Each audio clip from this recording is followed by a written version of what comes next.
A poor waitress wore a necklace the billionaire's mother recognized. The truth sent her into tears. One piece of jewelry. 2 lives.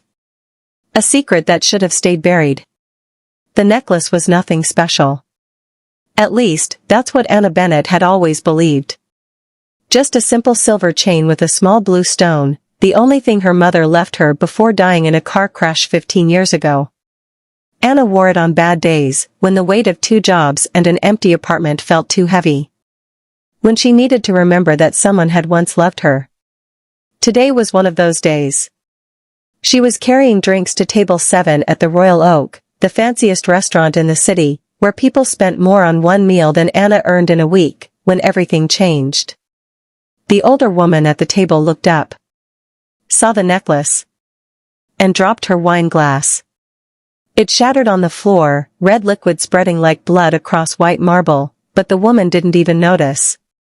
She was staring at Anna's throat with an expression of pure shock. "That necklace," she whispered. "Where did you get that necklace?"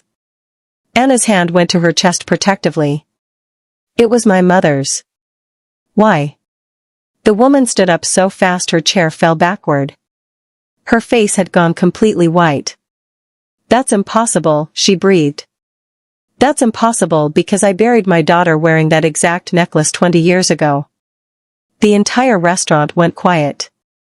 Anna felt the floor shift beneath her feet. "You're mistaken. My mother bought this at." "What was your mother's name?" The woman's voice was shaking now. "Sarah. Sarah Bennett. Her maiden name." "What was her maiden name?" Anna's throat went dry. I don't know. She never talked about her past." The woman's companion, a younger man in an expensive suit, stood up beside her. "Mother, what's going on?"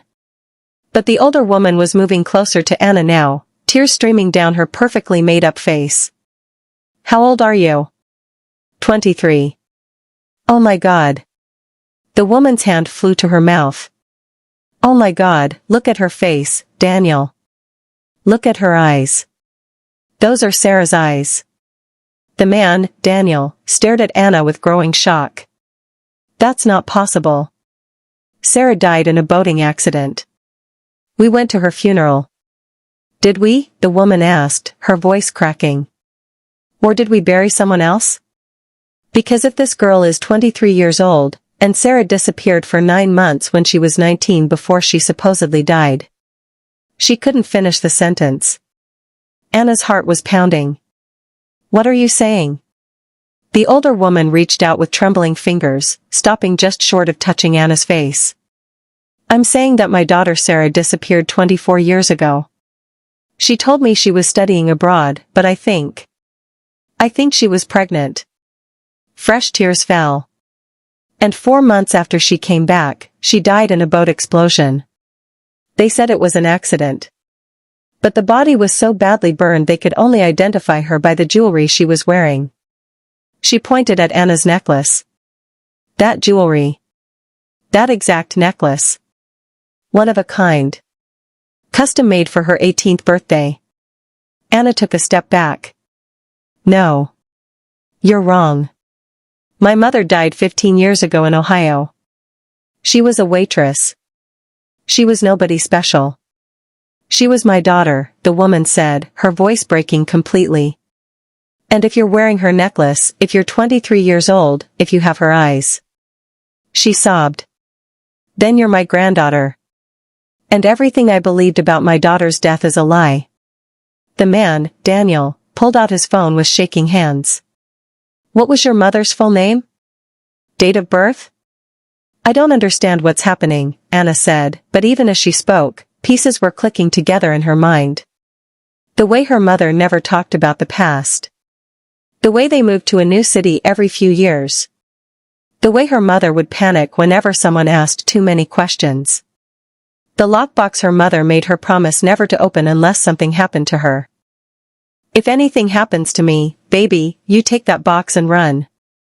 Don't trust anyone. Promise me." "Anna?" A voice cut through her thoughts. The restaurant manager.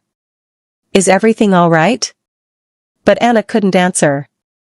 Because the woman was showing her a photo on her phone, a young girl, maybe 18, with dark hair and green eyes. Eyes exactly like Anna's. "This is my daughter Sarah," the woman whispered. "Sarah Hastings. She died, or I thought she died, 20 years ago." Hastings. The name hit Anna like a physical blow. Because she'd seen that name before, hidden in her mother's things. On old documents her mother thought she'd destroyed. "My name is Victoria Hastings," the woman continued. "And this is my son, Daniel."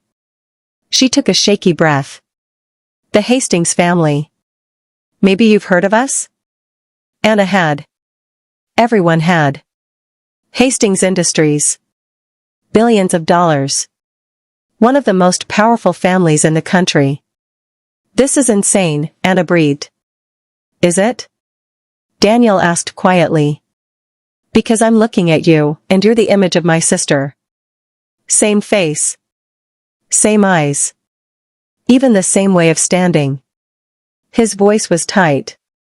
"If Sarah didn't die in that boat, if she survived and had a baby and went into hiding, why would she do that?" Victoria demanded, her voice rising. "Why would my daughter let me think she was dead for 20 years? Why would she hide from her own family?" "Maybe," Daniel said slowly, his expression darkening, "because she was running from something. Or someone." Hey everyone! Welcome back to the channel. Before we dive deeper into Anna's story, I want to know, where are you watching from right now? Drop your city or country in the comments. And if you're new here and haven't hit that subscribe button yet, what are you waiting for? This story is about to take some wild turns, and you don't want to miss a single moment. Subscribe now. Okay, back to what's happening. The manager insisted they move to a private room. Too many people were watching, phones out, recording everything. Anna found herself sitting across from two strangers who claimed to be her family, her hands shaking so badly she had to clasp them in her lap. Victoria couldn't stop staring at her. "Tell me about her." "About Sarah. Your mother." Anna swallowed hard. "She worked hard. 2, sometimes 3 jobs. We didn't have much money, but she made sure I had everything I needed." Her voice caught. "She died when I was 8. Car accident. I went into foster care after that." Victoria's sob was quiet but painful to hear. "She was alone," she whispered. "All those years, she was alone and struggling, and I didn't know. I couldn't help her." "Why did she run?" Anna asked. "If you're really her mother, if she came from money, why would she leave all that and live in poverty?" Daniel and Victoria exchanged a look. 3 weeks before the boat accident, Victoria said slowly, "Sarah came to me. She was upset, scared. She said she'd found something. Something about the family business that wasn't right." "What kind of something?" Anna asked. "She wouldn't tell me details. Said it was safer if I didn't know." Victoria's hands twisted in her lap. "She said she had proof. Documents. Evidence of something illegal. She wanted to know what to do." Anna's mouth went dry. "What did you tell her?" "I told her she was being dramatic," Victoria admitted, fresh tears falling. "I told her to stop making up stories and to focus on her studies. I didn't believe her." Her voice cracked. "And 2 weeks later, she was dead. Or she faked her death," Daniel added grimly.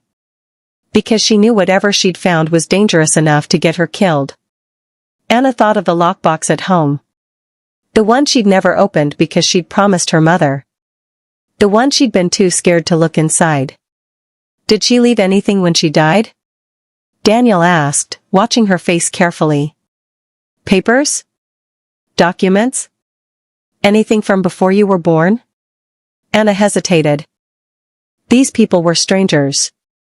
Yes, they claimed to be family, but her mother had spent 15 years running from something. Hiding from someone. What if they were the reason? "I need proof," she said finally. "That you're who you say you are. That my mother was really your daughter." Victoria nodded, wiping her eyes. Of course. The necklace, may I see it? Anna unclasped it with reluctant fingers and handed it over. Victoria turned it over, and her sob confirmed what Anna already suspected.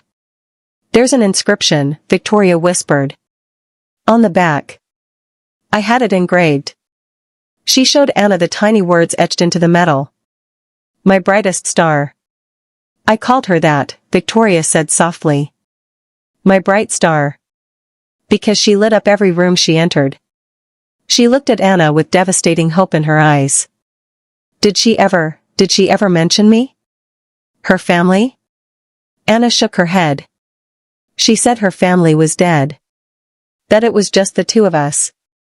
The words clearly hurt, but Victoria nodded.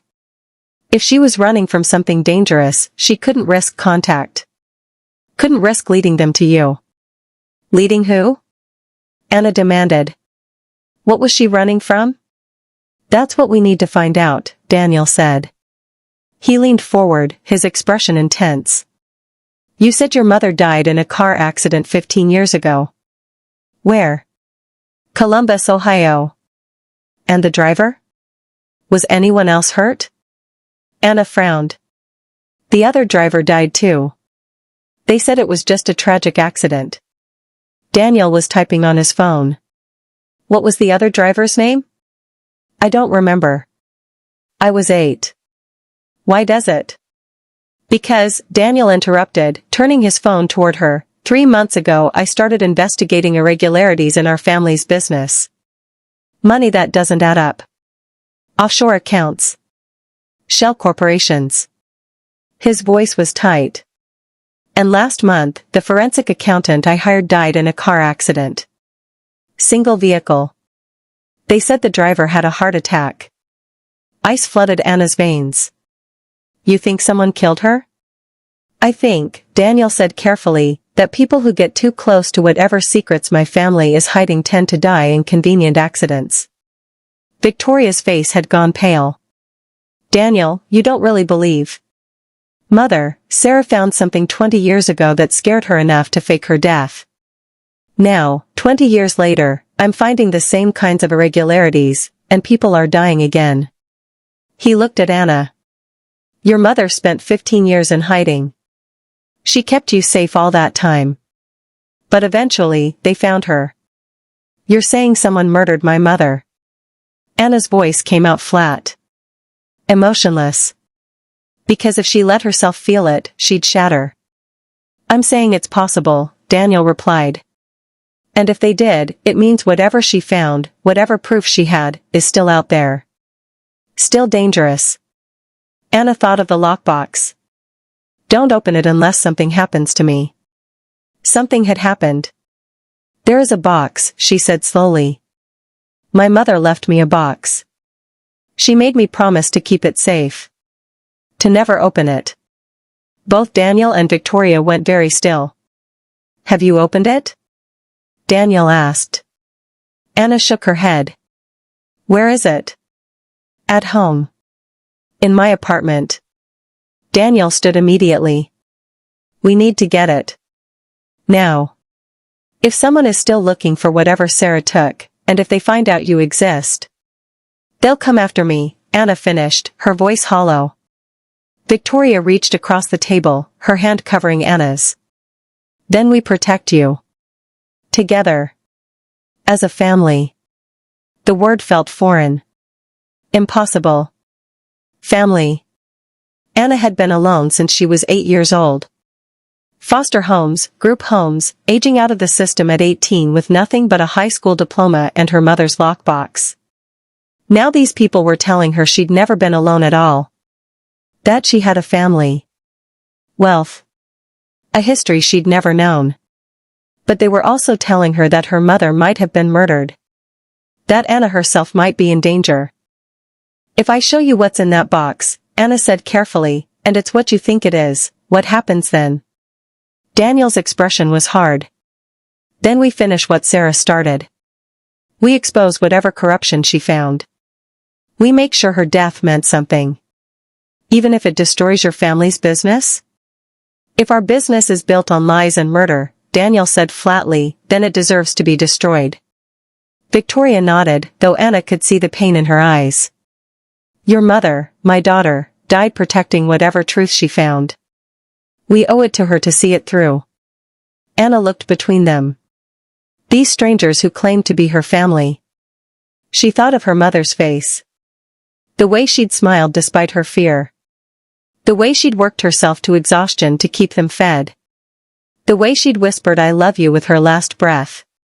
Okay, Anna said. Let's go get the box. Drop a comment right now, do you think Anna should trust them? What do you think is in that box? And if you're hooked on this story, hit that subscribe button. You need to see what happens next. Fire.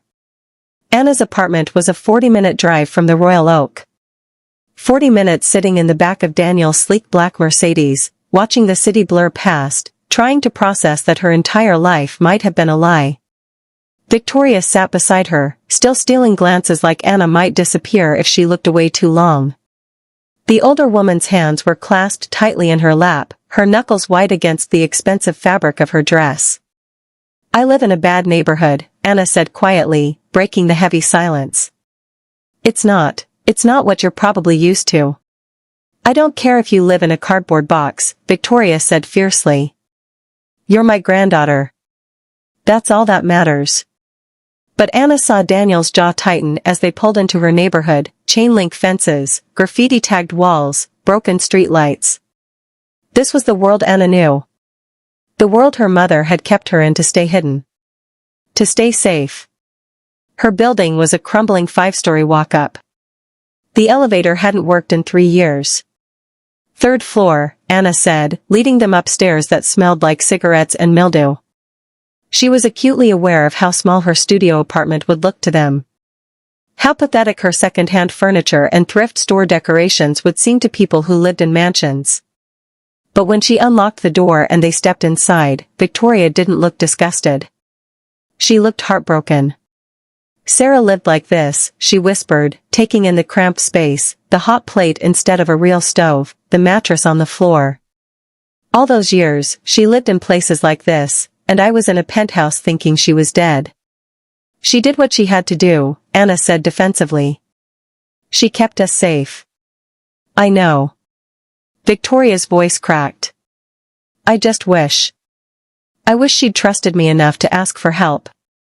Maybe she did, Daniel said quietly. And maybe that's what got her killed. The words hung in the air like smoke. Anna moved to her tiny closet and pulled out a box from the back corner. Cardboard, sealed with duct tape, her mother's handwriting across the top. For Anna, do not open. Her hands trembled as she set it on the small folding table. I've kept this for 15 years, Anna said. Never opened it. She made me promise. You've been carrying this secret alone all this time? Victoria asked softly. Anna nodded. I didn't know it was a secret. I just thought. I thought it was my mom being paranoid. She was always so scared of everything.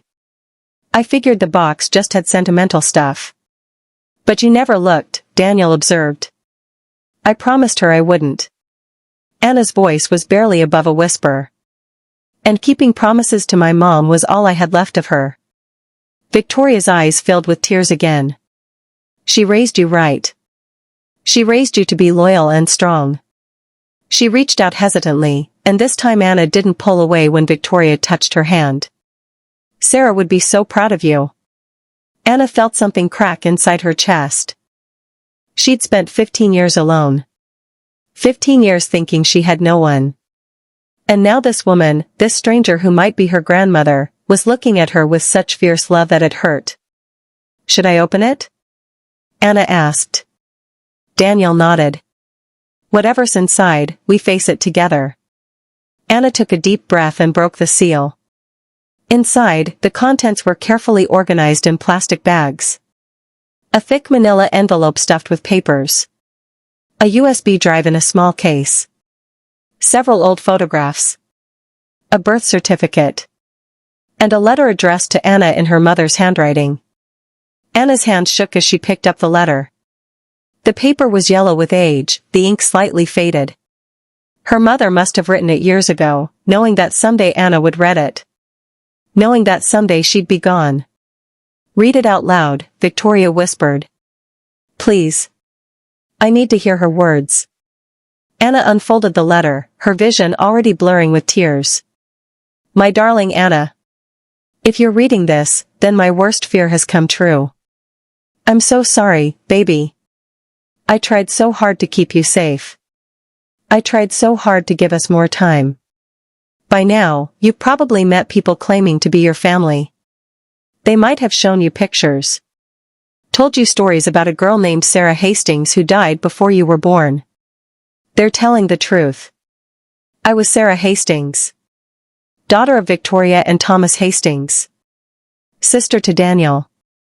Born into wealth and privilege and a world that seemed perfect from the outside. But it wasn't perfect, Anna. It was rotten underneath all the shine. When I was 19, I found documents in my father's office. Contracts. Bank transfers. Proof that Hastings Industries wasn't just a real estate company. It was a front for something much darker. Money laundering. Illegal weapons deals. Funding for criminal organizations. My father had partnerships with people who hurt others for profit. People who destroyed lives to make themselves richer. I was young and stupid and idealistic. I thought if I showed the evidence to my mother, she'd help me stop it. But she didn't believe me. She thought I was making it up for attention. So I went to my father. And he smiled at me, Anna. He smiled and told me I was right. That I was smart to figure it out. That I could join the family business properly now that I understood how things really worked. He didn't see anything wrong with what he was doing. I refused. I told him I was going to the authorities.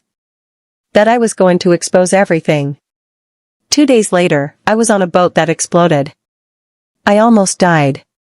The woman I was with, a friend from college who was in the wrong place at the wrong time, she didn't make it. I watched her burn, Anna. I watched her die because of me. And I realized my father had tried to kill me. So I let them think I was dead. I took the evidence and ran. I changed my name. I disappeared. I found out I was pregnant 3 months later. You were my miracle, baby. My reason to keep going when I wanted to give up. I've spent your entire life running. Hiding. Looking over my shoulder.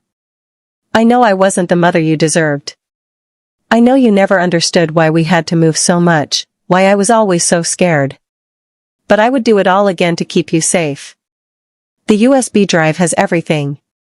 Every document. Every contract. Every piece of evidence that proves what Hastings Industries really is. You have a choice to make now, Anna. You can destroy it all and walk away. Live a normal life. Forget about the Hastings family and their dirty money. Or you can finish what I started. Take that evidence and expose the truth. Make sure my death, and the death of everyone else who tried to stop them, meant something. Whatever you choose, know this, I love you more than life itself.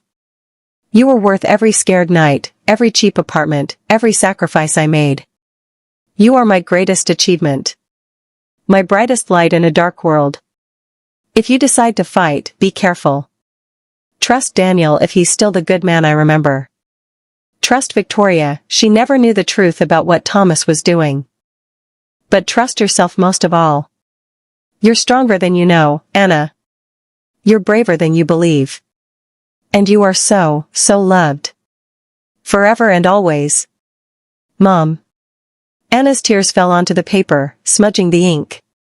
Victoria was openly sobbing now, her carefully composed exterior completely shattered.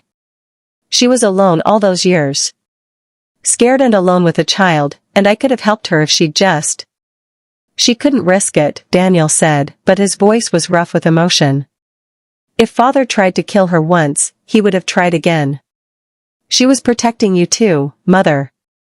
If you'd known she was alive, he might have used you to find her. He picked up the USB drive with steady hands, but Anna could see the tension in his shoulders. Thomas died 5 years ago, Victoria said, wiping her eyes. Whatever he did, he can't hurt anyone anymore. But the people he worked with might still be out there, Daniel countered. The contracts, the partnerships, some of those might still be active. He looked at Anna. May I? Anna nodded. Daniel pulled out his laptop and inserted the drive. The silence as he read was suffocating. Anna watched his face go from tense to pale to absolutely furious. Jesus Christ, he breathed. This is... Mother, you need to see this. Victoria moved to look over his shoulder, and Anna watched the color drain from her face. That's not possible, Victoria whispered. Thomas wouldn't, he couldn't. He did. Daniel's voice was hard as stone. Weapons sales to terrorist organizations. Money laundering through dummy corporations. Bribes to government officials in at least 6 countries. He scrolled further, his expression darkening with every line. There are names here. Current board members. People still working for Hastings Industries. Anna's stomach dropped. You're saying this is still happening? I'm saying, Daniel said grimly, that Sarah's death didn't stop anything. They just buried the evidence and kept going. He turned the laptop toward them, showing a spreadsheet of transactions. These are from 2 months ago. Current accounts. Current deals. Victoria sank into Anna's rickety chair like her legs wouldn't hold her anymore. All these years, she whispered. All these years I've been running a company built on blood money. I've been profiting from murder. You didn't know, Anna said, surprising herself by feeling sympathy for this woman she'd just met. I should have known. Victoria's voice broke. Sarah tried to tell me. My daughter came to me for help and I dismissed her. I called her dramatic. I didn't believe her. She looked at Anna with devastated eyes. And she died because of it. The woman on the boat died because of it, Daniel corrected quietly. Sarah survived. She had you, Anna. She had 15 more years of life. Until someone caught up with her, Anna said. The room fell silent. Daniel pulled up another file. The car accident that killed Sarah. Do you remember any details? Anna searched her memory. It was raining. The other driver crossed the center line. They said he had a heart attack. His name? I don't remember. I was 8. Daniel was already typing, searching databases Anna didn't have access to. His face went very still. The other driver was Marcus Webb. 42 years old. Worked as a contractor. He looked up. For a private security firm called Sentinel Solutions. Why does that matter? Anna asked. Because, Daniel said, his voice tight, Sentinel Solutions is owned by a shell corporation that's owned by another shell corporation that, according to these documents, is ultimately controlled by Hastings Industries. The words hung in the air like a death sentence. You're saying someone from your company killed my mother, Anna said flatly. I'm saying the timing is suspicious, Daniel replied. And I'm saying we need to be very careful about who we trust. Victoria stood abruptly. We go to the authorities. Right now. We turn over all this evidence and let them handle it. To which authorities? Daniel challenged. These documents show bribes to police chiefs, prosecutors, judges. We don't know how deep the corruption goes. Then what do we do? Victoria demanded. We need someone we can trust, Daniel said. Someone outside the family influence. A journalist, maybe, or... His phone rang, cutting him off. He looked at the screen and frowned. It's my assistant. I need to take this. He answered, listened for a moment, and his face went pale. When? I see. No, don't tell anyone where I am. I'll handle it. He hung up and looked at them with barely controlled panic. What? Victoria asked. Someone broke into my office an hour ago, Daniel said. They didn't take anything, but they accessed my computer. My assistant just noticed the security alert. Anna's blood ran cold. What was on your computer? Research, Daniel said grimly. Notes about the investigation. References to Sarah. References to looking for evidence. They know, Anna breathed. They know you're looking into this. Which means they'll be looking for anyone connected to Sarah, Daniel said. He grabbed the USB drive and shoved it in his pocket. We need to move. Now. Move where? Victoria demanded. Somewhere safe while we figure out. The building's fire alarm started blaring. All three of them froze. That could be a coincidence, Victoria said, but she didn't sound convinced. Daniel moved to the window and looked down at the street. Anna watched his jaw clench. There are 2 black SUVs parked outside. Engines running. 3 men watching the exits. Anna's apartment suddenly felt like a cage. The fire escape, she said quickly. Back window. It leads to the alley. They'll have that covered too, Daniel said, but he was already moving. He opened the back window carefully, peering out. I don't see anyone yet, but... A sound from the hallway made them all freeze. Footsteps. Heavy. Multiple people. Coming closer. Go, Daniel said urgently. Fire escape. Now. Victoria went first, surprisingly agile despite her age and expensive heels. Anna grabbed the box, she couldn't leave it, couldn't abandon the only pieces of her mother she had left. Daniel was right behind her when someone started pounding on the door. Fire department. We need everyone to evacuate. Except it wasn't the fire department. Anna had heard that tone before, in movies, in nightmares. That was the voice of someone who was used to being obeyed. Someone dangerous. They climbed down the fire escape as fast as they dared, the metal rattling beneath their feet. Behind them, Anna heard the sound of her apartment door being kicked in. Shouts. More footsteps. They're coming. Victoria gasped.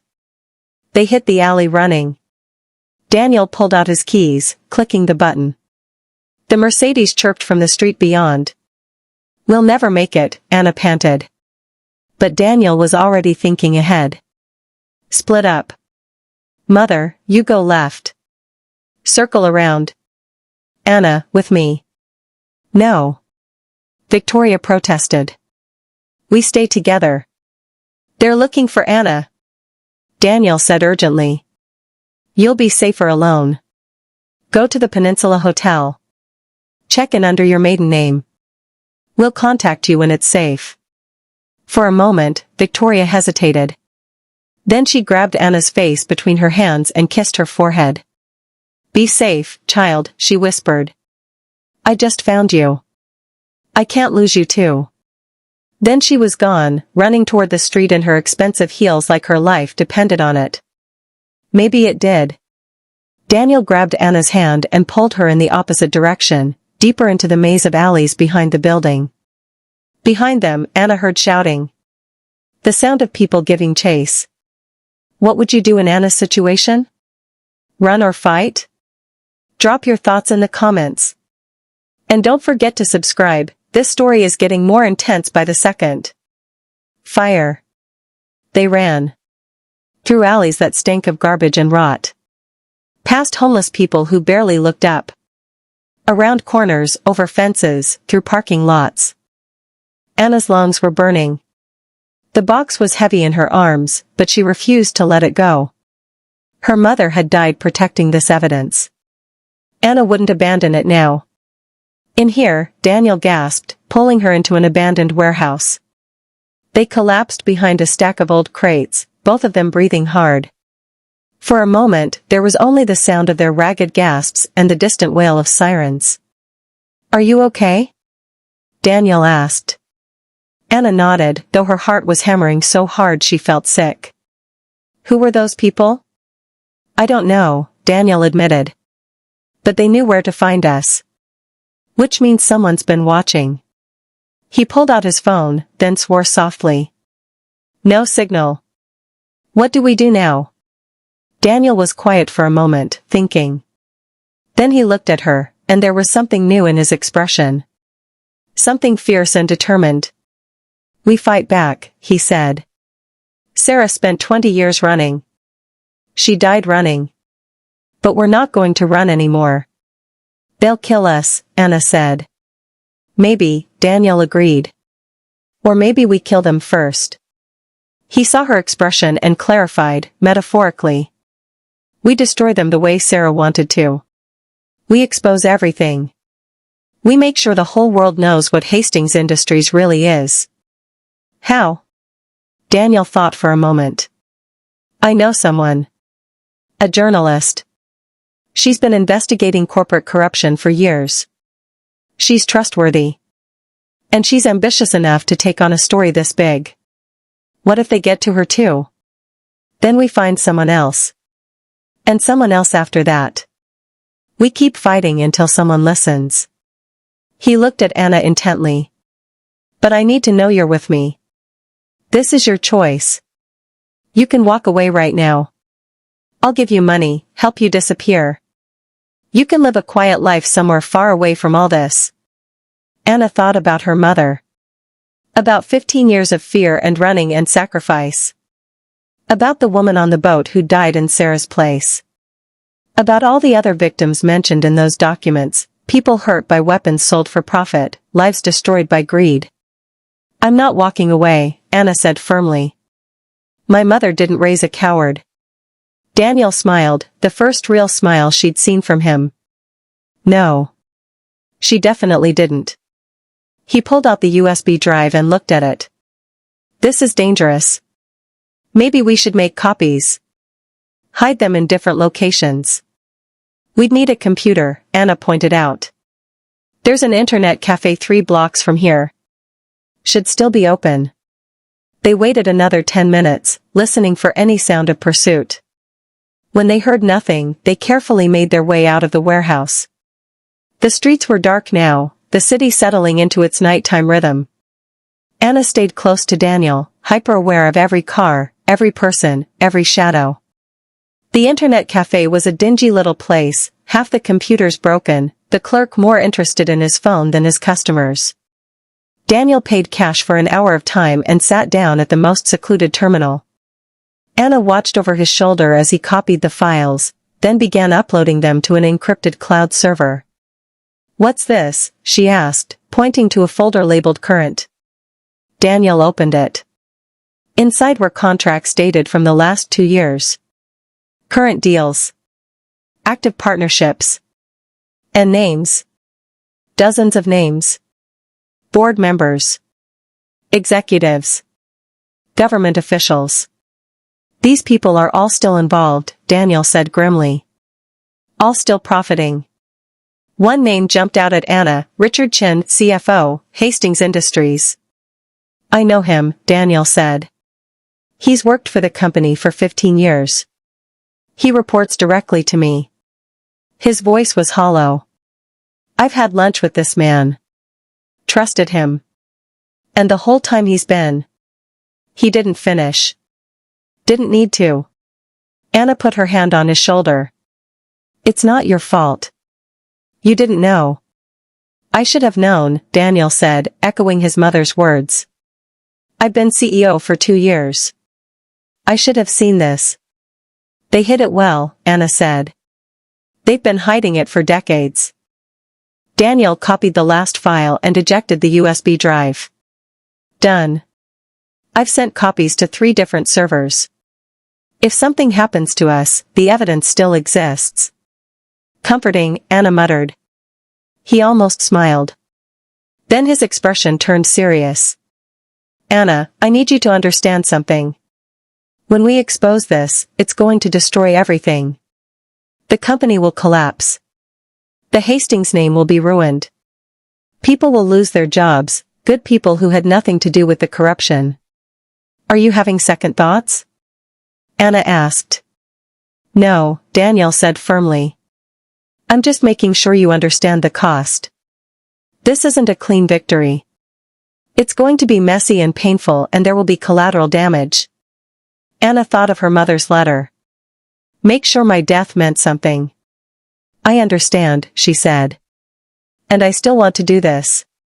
Daniel nodded. Then we do it together.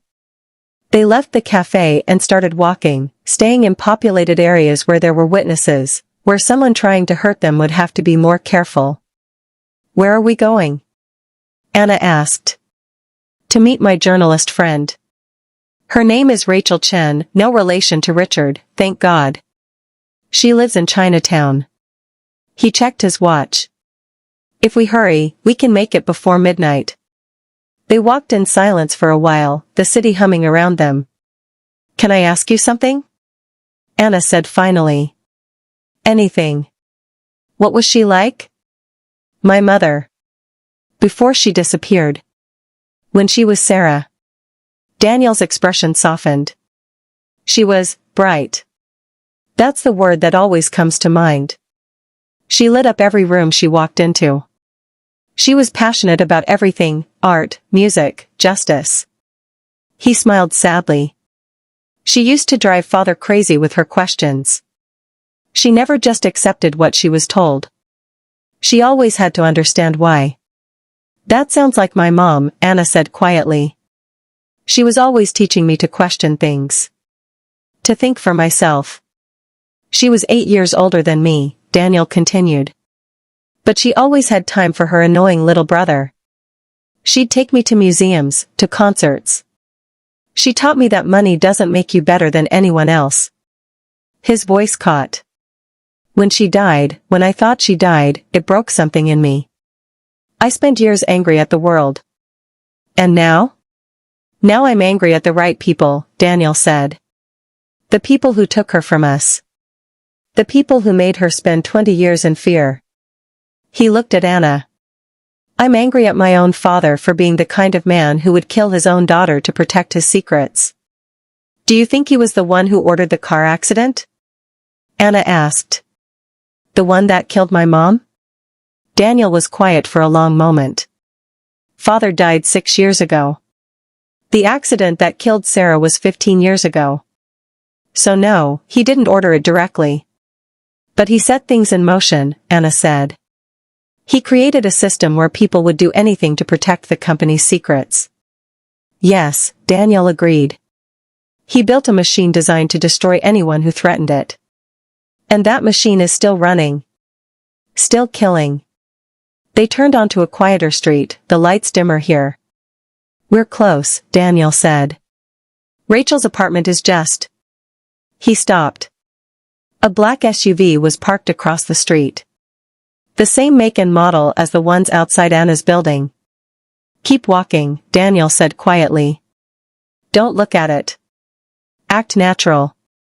They continued down the sidewalk, Anna's heart hammering. The SUV's engine started. Run, Daniel said. They ran. Behind them, tires squealed. The SUV jumped the curb, coming straight at them. Daniel pulled Anna into a narrow alley, too narrow for the SUV to follow. They heard it screech to a stop, heard car doors opening. This way. Daniel gasped, pulling her deeper into the maze of back streets. They could hear footsteps behind them. Multiple sets. Getting closer. Anna's lungs were on fire. The box was so heavy, but she couldn't drop it, couldn't. Daniel pulled her into a recessed doorway. In here. Quick. He tried the door. Locked. The footsteps were getting closer. Anna could hear voices now. Men's voices. Coordinating. Hunting. Daniel looked around desperately. There was nowhere to go. The alley was a dead end. They were trapped. The footsteps were 20 feet away. Daniel pulled Anna behind a dumpster, both of them pressing against the grimy brick wall, trying to make themselves invisible in the shadows. Anna clutched the box to her chest, barely daring to breathe. 3 men entered the alley, their silhouettes backlit by the streetlights behind them. They were dressed in dark clothes, professional, moving with the coordination of people who'd done this before. They came this way, one of them said, his voice calm. Too calm. Dead end. They're here somewhere. Anna felt Daniel's hand tighten around hers. One of the men pulled out a flashlight and began sweeping it across the alley.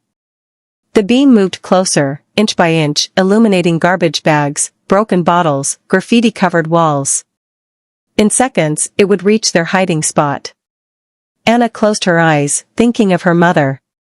Wondering if this was how Sarah had felt in the moments before the boat exploded. Terrified. Trapped. Knowing death was coming. The flashlight beam swung toward the dumpster.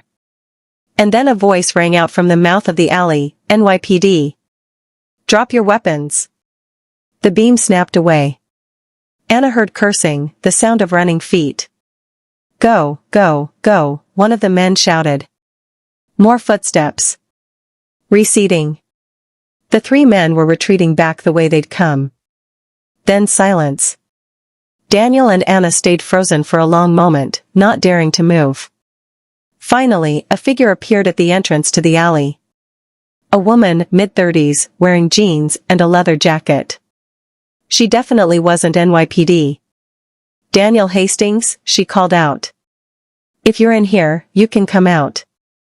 "They're gone." Daniel hesitated, then stepped out from behind the dumpster, pulling Anna with him. The woman looked them over with sharp, assessing eyes. "You look like hell." "Rachel?" Daniel said. "In the flesh." The woman, Rachel, jerked her head toward the street. "My apartment's 2 blocks from here. We should move before they come back with reinforcements." "How did you know we were here?" Daniel asked suspiciously. "Because you called my number 20 minutes ago from an internet cafe 3 blocks away. I've got alerts set up for calls from certain people." She looked pointedly at Anna. "And because I've been investigating Hastings Industries for 6 months.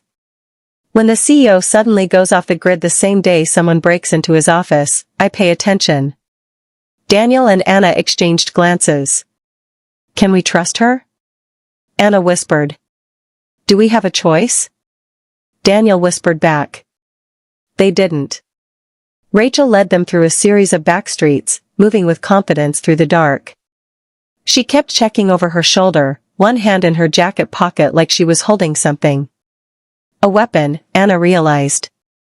This woman was armed. Rachel's apartment was a 4th-floor walk-up above a Chinese restaurant. The smell of cooking oil and spices filled the stairwell. Inside, the apartment was small but organized, one wall completely covered with a massive cork board full of photos, newspaper clippings, and strings connecting different pieces of information. Anna's eyes widened.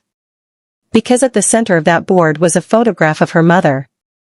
Not recent. This was Sarah Hastings at 18, smiling at some gala event, wearing an elegant dress and the sapphire necklace. "You've been investigating my mother," Anna breathed. Rachel turned to look at her, really look at her, and something shifted in her expression. "Holy shit," she said softly. "You're her daughter, aren't you?" "Sarah's daughter." "How did you?" "The eyes. You have her exact eyes." Rachel moved to her board, touching the photo of Sarah. "I've been researching the Hastings family for months. Sarah's death never sat right with me. Too convenient. Too many inconsistencies in the official story." She turned back to them. "I thought I was chasing a 20-year-old cover-up. I didn't realize." She looked at Anna with something like awe. "I didn't realize Sarah had a child. That she survived." "She didn't survive," Anna said quietly. "She died 15 years ago. Car accident." "Or murder," Daniel added grimly. Rachel's expression sharpened. "You have proof?" Daniel pulled out the USB drive. "We have everything. Documents. Contracts. Evidence that Hastings Industries has been involved in illegal weapons deals, money laundering, and corruption for at least 30 years. Rachel's eyes went wide. "Are you serious?" "Dead serious," Daniel said. "Sarah found this evidence before she supposedly died.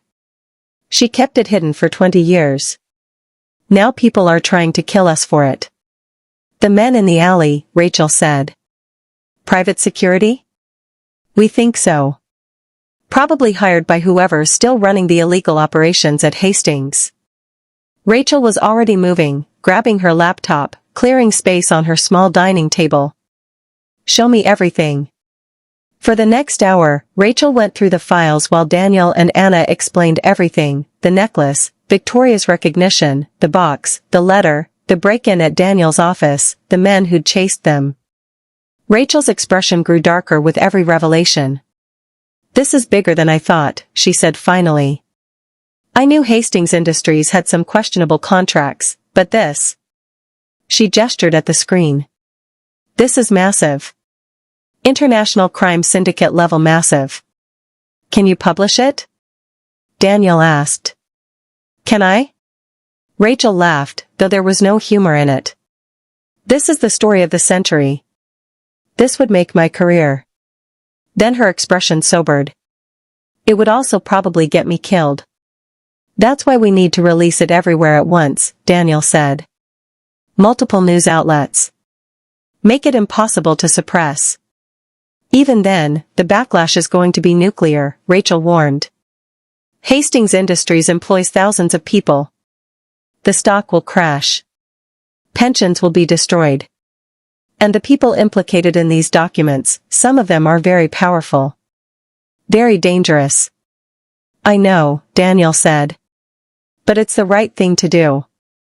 Rachel looked at Anna. What about you? You're Sarah's daughter. You have the most to lose and the most to gain here. What do you want?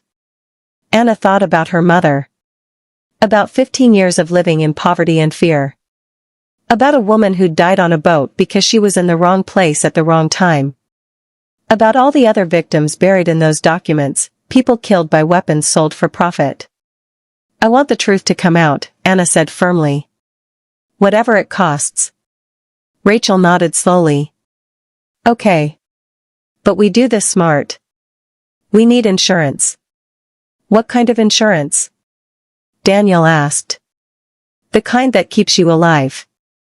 Rachel pulled out her phone. I have contacts at the FBI. People I trust.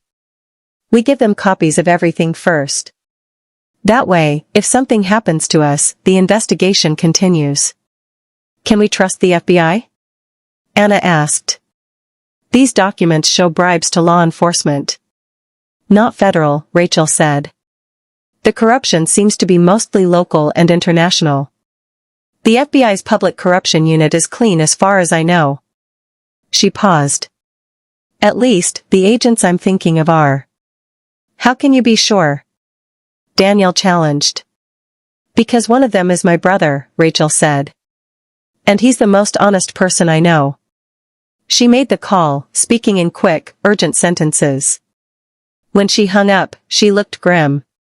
He's coming. But he says we need to be prepared for this to get ugly fast. Once we hand over evidence of this scale, it triggers mandatory protocols. Investigations. Warrants. The whole machine starts moving, and we won't be able to control it. I don't want to control it, Daniel said. I want it exposed. Even if it means prison time for people in your own family? Rachel asked carefully. Your mother was on the board of directors. These documents show transactions during her tenure. Daniel's jaw tightened. My mother didn't know. She wasn't involved in the illegal activities. Can you prove that? Rachel challenged. The question hung heavy in the air. Anna thought of Victoria, elegant, tearful Victoria who'd seemed genuinely devastated by the revelations about her late husband. But had she really not known? Had she really been that blind? Or had she chosen not to see? We'll let the investigation determine that, Daniel said finally, though Anna could hear the pain in his voice. No one gets a pass. Not even family. Rachel nodded approvingly. Good. Because if we're doing this, we do it right. Total transparency. A knock at the door made them all freeze. Rachel checked the peephole, then relaxed. It's my brother. She opened the door to reveal a man in his early 40s, athletic build, wearing a FBI windbreaker. His eyes swept the room, taking in everything with professional assessment. "Rachel," he said. Then his eyes landed on Daniel. "Mr. Hastings. I've seen you on the news." "Special Agent David Chen," Rachel introduced. "My brother." "David, this is Daniel Hastings and Anna Bennett, though that's not her real name." David's eyebrows rose. "Want to explain what's going on?" For the next 30 minutes, they walked him through everything again. David listened without interrupting, his expression growing more serious with every detail. When they finished, he sat back and exhaled slowly. "This is going to trigger a massive federal investigation," he said. "RICO charges, corruption charges, possibly terrorism charges if these weapons deals led to terrorist activities." He looked at Daniel. "Your company is going to be dismantled. Assets frozen. Everyone even tangentially involved will be investigated." "I understand," Daniel said. "Do you?" David challenged. "Because once this starts, there's no stopping it. Your family name will be destroyed. Your personal assets might be seized. You could face charges yourself if they find evidence you knew about any of this." "I didn't know," Daniel said firmly. "I've only been CEO for 2 years, and I've been trying to investigate irregularities for months. That's what led me here." David studied him for a long moment. "I believe you. But a prosecutor might not." He turned to Anna. "And you. You're Sarah Hastings' daughter. That makes you a witness, possibly an heir to tainted assets. Your life is going to be turned inside out." "My life already has been," Anna said. "I've spent 15 years thinking I was nobody. Now I find out I'm part of a family that's been funding criminals and murderers. I don't care what it costs me personally. I want the truth out." David nodded. "Okay. Then here's what happens. I take custody of the evidence tonight. I bring it directly to my supervisor. By tomorrow morning, this will be in the hands of multiple federal agencies. Within 48 hours, warrants will start being executed." "What about protection?" Rachel asked. "These people have already tried to kill Anna and Daniel tonight. We'll put them in protective custody," David said. "Safe house. Federal protection until the main players are arrested." "What about my mother?" Daniel asked. "Victoria Hastings. She was with us earlier but we got separated." David pulled out his phone. "Where is she now?"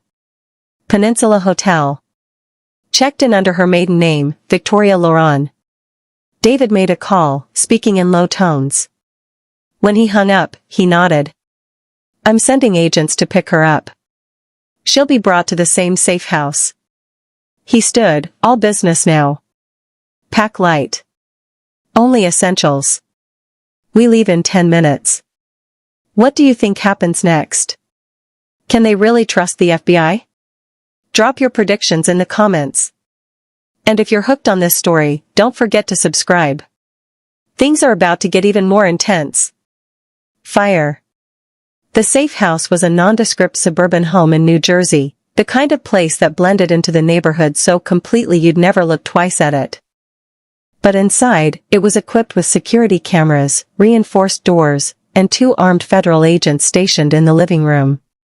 Victoria arrived an hour after them, escorted by 2 agents. She looked exhausted, her makeup long gone, her expensive dress rumpled. But when she saw Anna, her face lit up. "Thank God," she breathed, pulling Anna into a fierce hug. "When we got separated, I thought I'd lost you before I'd even had a chance to know you." Anna found herself hugging back, surprised by how much comfort she took from this stranger's embrace. Victoria pulled back, looking at Daniel. "Are we safe here?" "For now," Daniel said. "But Mother, there's something you need to know." He explained about the FBI, about the investigation that would be starting, about the evidence and what it meant. Victoria listened, her face growing paler with each word. "They're going to investigate me," she said quietly. They're going to think I was involved. Were you? The question came from David, who'd been watching from the doorway. Victoria's head snapped up. Absolutely not. I had no idea what Thomas was doing. I thought we were just a real estate company. I thought his business trips were legitimate. Her voice cracked. I was a fool, but I wasn't a criminal. Then the investigation will prove that, David said. But I need to ask you some questions. About your husband's activities. About the company finances. About what you knew and when. Now? Victoria asked. Now, David confirmed. He led her to another room, leaving Anna and Daniel alone with Rachel and the two agents. Anna sank onto the couch, suddenly exhausted. The adrenaline that had kept her going for hours was fading, leaving her feeling hollowed out. Daniel sat beside her. You okay? I don't know, Anna admitted. This morning I was a waitress worried about making rent. Now I'm in witness protection because people want to kill me for evidence my dead mother left me about a family I didn't know I had. She laughed, but it came out slightly hysterical. How do you process that? You don't, Daniel said quietly. Not all at once. You just take it one moment at a time. Rachel sat across from them, her laptop open. I'm working on the story. I want to publish simultaneously with the FBI making arrests. Maximum impact. When will that be? Anna asked. David thinks 48 to 72 hours. They need time to review the evidence, get warrants, coordinate with multiple agencies. She looked up. But when it drops, it's going to be everywhere. Every news outlet. Every social media platform. The Hastings family is about to become the biggest scandal of the decade. Daniel's expression was grim. Good. Is it? Anna asked. Rachel said thousands of people work for Hastings Industries. What happens to them? The legitimate parts of the company will probably be sold off, Daniel said. The employees will hopefully be absorbed by whoever buys the assets. But yes, some people will lose their jobs. Some will lose their pensions if those were tied up in company stock. Innocent people will be hurt, Anna said. Yes, Daniel agreed. But innocent people have already been hurt. The people killed by the weapons my grandfather sold. The communities destroyed by the criminals he funded. The woman who died on that boat in Sarah's place. He looked at Anna. We can't undo the past. But we can stop it from continuing. Anna knew he was right. But it didn't make it easier. Victoria emerged from the other room an hour later, looking drained. David was with her, his expression unreadable. Well? Daniel asked. Your mother's story checks out, David said. She genuinely seems to have been kept in the dark about the illegal activities. But we'll need to verify everything through the investigation. Victoria sat down heavily. 30 years of marriage. 30 years, and I never knew what kind of man I was living with. She looked at her hands. How did I not see it? He was careful, Daniel said. He compartmentalized. Kept the illegal business separate from the legitimate operations. You weren't supposed to see it. Sarah saw it, Victoria said bitterly. My 19-year-old daughter figured it out in weeks. What does that say about me? It says you trusted your husband, Anna said quietly. That's not a crime. Victoria looked at her with grateful tears. You're very kind. Especially considering everything you've lost because of my family. I lost my mother, Anna said. But I gained a grandmother. And a brother, apparently. She glanced at Daniel. That's worth something. Daniel smiled, a real, warm smile. Yeah. It is. David's phone buzzed. He read the message and his expression changed. We have a problem. Everyone tensed. What kind of problem? Rachel asked. The files we uploaded. Someone's trying to delete them from the cloud servers. David was typing rapidly on his phone. They're hitting all 3 backup locations simultaneously. Whoever this is, they have serious cyber capabilities. Can they succeed? Daniel demanded. My team is fighting them off, but... David looked up. We need to assume that someone very powerful knows about the evidence and is actively trying to destroy it. What about the USB drive? Anna asked. The original? Daniel pulled it from his pocket. Still here. That's now the only copy we can guarantee they haven't compromised, David said. Which makes it, and you, even more valuable. And more of a target. As if on cue, one of the agents stationed by the window spoke up, Sir, we have a vehicle approaching. Slowly. Lights off. David moved to the window, peering through the curtains. His hand went to his weapon. Everyone get to the basement. Now. What's happening? Victoria asked, her voice rising in panic. We're about to have company, David said grimly. And I don't think they're here for a friendly visit. They hurried toward the basement stairs, Anna clutching the box, Daniel with the USB drive, Victoria supported by Rachel. Behind them, Anna heard David giving orders to the other agents. Heard the sound of weapons being readied. In the basement, they huddled together in the dark, listening to the sounds above. Car doors closing. Quiet voices. Footsteps on the porch. Then the doorbell rang. Anna heard David answer it, heard muffled conversation. Then a voice, calm and authoritative, We're here for Anna Bennett and Daniel Hastings. Federal warrant for their arrest. Anna's blood ran cold. On what charges? David demanded. Theft of corporate documents. Industrial espionage. Conspiracy. That's bullshit, David said flatly. Those charges wouldn't even be federal. Who signed your warrant? A pause. Then, I'm not obligated to discuss that with you, Agent Chen. You are if you want to enter this federal safe house, David shot back. Silence for a moment. Then, we're coming in anyway. Step aside. Like hell you are. The sound of a scuffle. Shouts.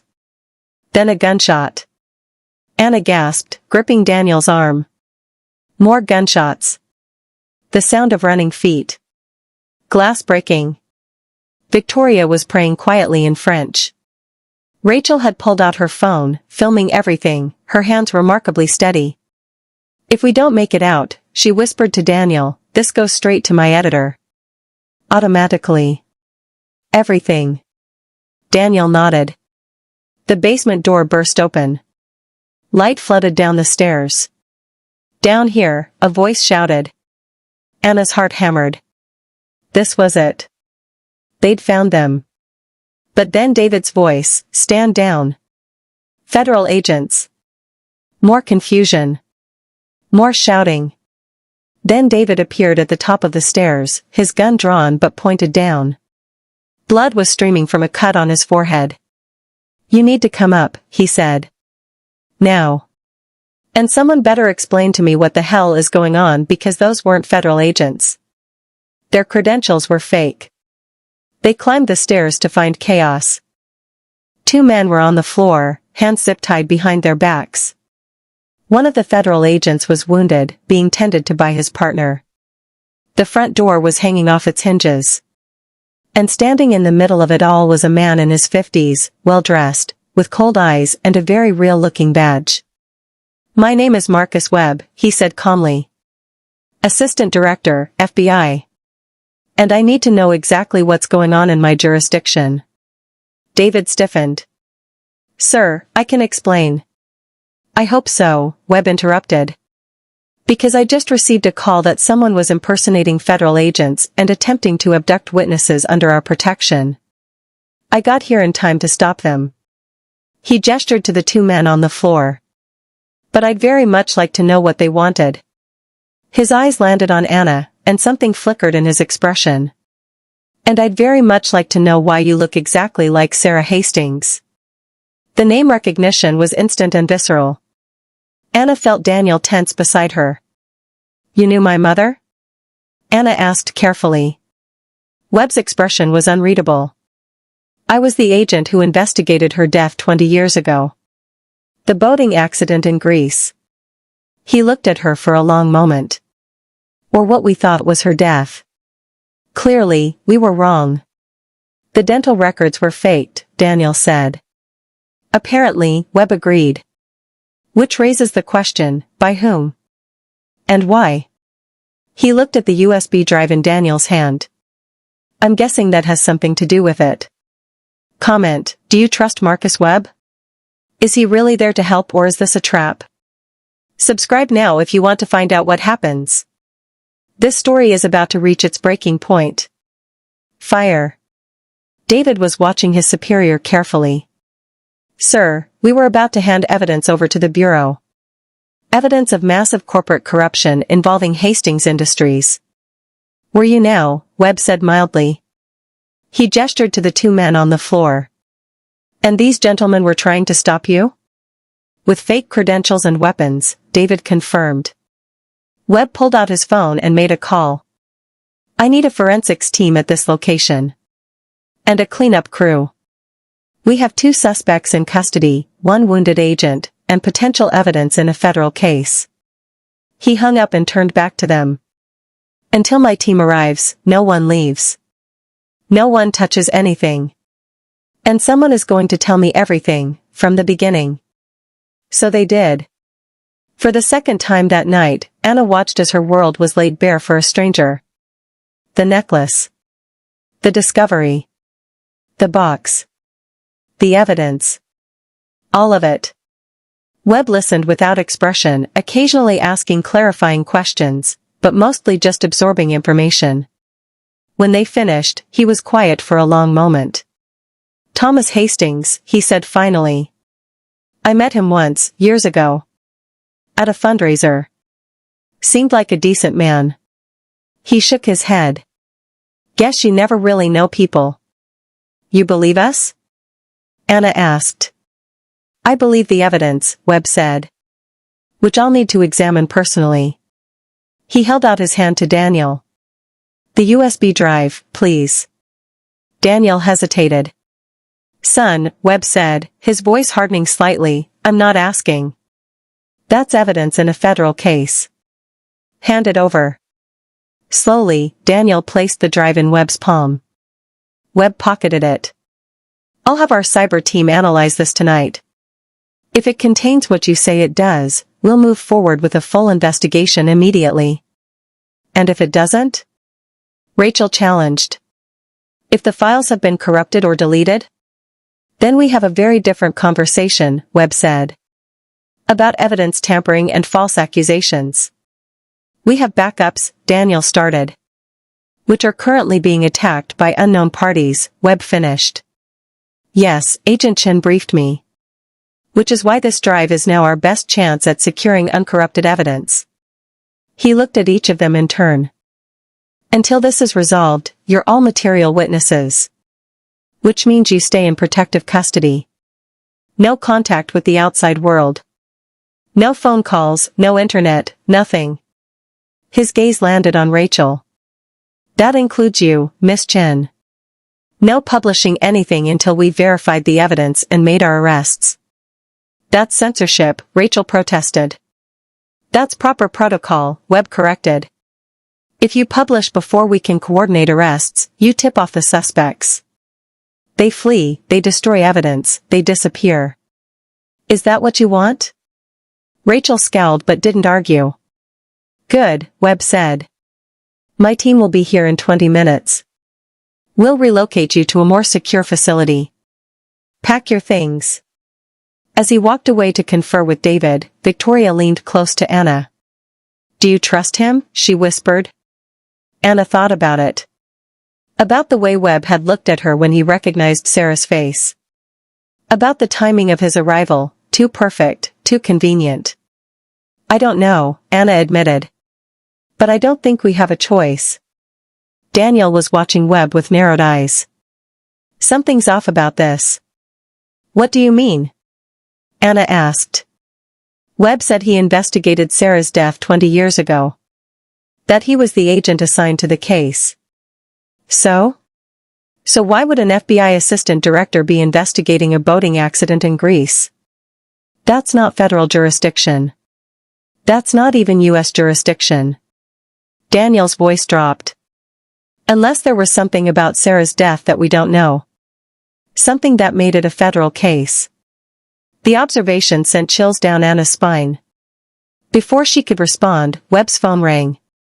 He answered, listened, and his expression darkened. When? I see. Lock it down. No one in or out. He hung up and turned to them, his face grim. We have another problem. Victoria Hastings' penthouse was just broken into. Torn apart. They were looking for something. Victoria went pale. My home? What did they take? Daniel demanded. That's just it, Webb said. According to building security, they didn't take anything. They just destroyed everything. Tore up mattresses, broke open walls, ripped out floorboards. He paused. They were searching for something specific. Something they believed was hidden there. Anna and Daniel exchanged glances. The original documents, Daniel said. They think Sarah left the evidence with Mother. That it's been hidden in the penthouse all these years.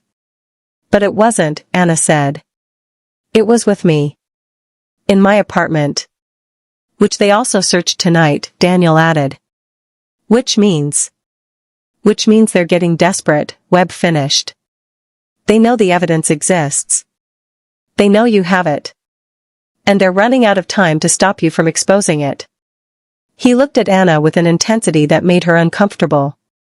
Miss Bennett, I need you to think very carefully. Is there anything else your mother left you? Any other hiding place? Any other location where she might have stored documents? Anna thought hard. Just the storage unit. And the box. That's all she left me. You're sure? I'm sure. Why? Webb exchanged a look with David. Because our cyber team just got into the cloud servers. The files that were uploaded? They're gone. Completely wiped. Whoever's attacking them has resources we can't match. The room went silent. But you have the USB drive, Rachel said. The original. Yes, Webb agreed. Which is now literally the only copy of this evidence in existence. He pulled the drive from his pocket, holding it up. This tiny piece of plastic is the difference between bringing down a criminal empire and letting them get away with murder. He looked at Anna. Which is why I need to know, is your mother the type of person who would have made only one copy? Or would she have hidden another backup somewhere, just in case? Anna thought about her mother. About her paranoia. About the way she'd always have contingency plans, backup plans, plans for the backup plans. She would have made another copy, Anna said slowly. She was too careful not to. But where? Her voice trailed off as a memory surfaced. The necklace. Her mother, on her deathbed, clutching the necklace with the last of her strength. Whispering something Anna had been too young and too devastated to fully process. Inside the star, baby. Always inside the star. At the time, Anna had thought she was being poetic. Talking about heaven or the afterlife or something comforting. But what if she'd been literal? Anna's hand went to her neck, but the necklace wasn't there. She'd left it on Rachel's table after they'd looked at the inscription. Rachel, Anna said urgently. The necklace. Where is it? Rachel frowned. On my dining table. Why? I need it. Now. Rachel retrieved it, and Anna examined it closely under the light. The sapphire was set in silver, the setting more elaborate than she'd noticed before. And there, along the edge where the stone met the metal, was a tiny seam. It opens, Anna breathed. Daniel leaned in close. Are you sure? Anna felt along the seam, pressing gently. Nothing happened. She tried twisting the stone. Still nothing. Then she remembered something else. A song her mother used to sing. A lullaby in French that Anna had never understood. Tournez à gauche, tournez à droite, la vérité se cache dans la lumière. Turn left, turn right, the truth hides in the light. She twisted the stone left, then right, following the pattern from the song. There was a soft click. The sapphire popped open like a tiny locket. Inside, nestled in a hollow compartment, was a micro SD card. Everyone stared at it in shock. Jesus Christ, David breathed. She hid it in the necklace. For 20 years, Victoria whispered. For 20 years, the evidence has been right there. And we never knew. Webb reached for it, but Anna closed her fist around the necklace. How do I know I can trust you? She asked him directly. Webb's expression didn't change. You don't. But you also don't have many options right now. That's not an answer, Anna said. No, Webb agreed. It's not. So let me be more direct. Right now, powerful people are trying very hard to kill you and destroy this evidence. I can protect you. I can make sure the evidence sees the light of day. But I can't do that if you don't trust me. Why were you investigating my mother's death 20 years ago? Anna pressed. Daniel's right, that's not federal jurisdiction. Webb was quiet for a moment. Then, because I was already investigating Thomas Hastings. Had been for 2 years at that point. We suspected he was involved in illegal arms deals, but we couldn't prove it. Then his daughter died in a convenient accident right after accessing his private files. He met Anna's eyes. I knew it wasn't an accident.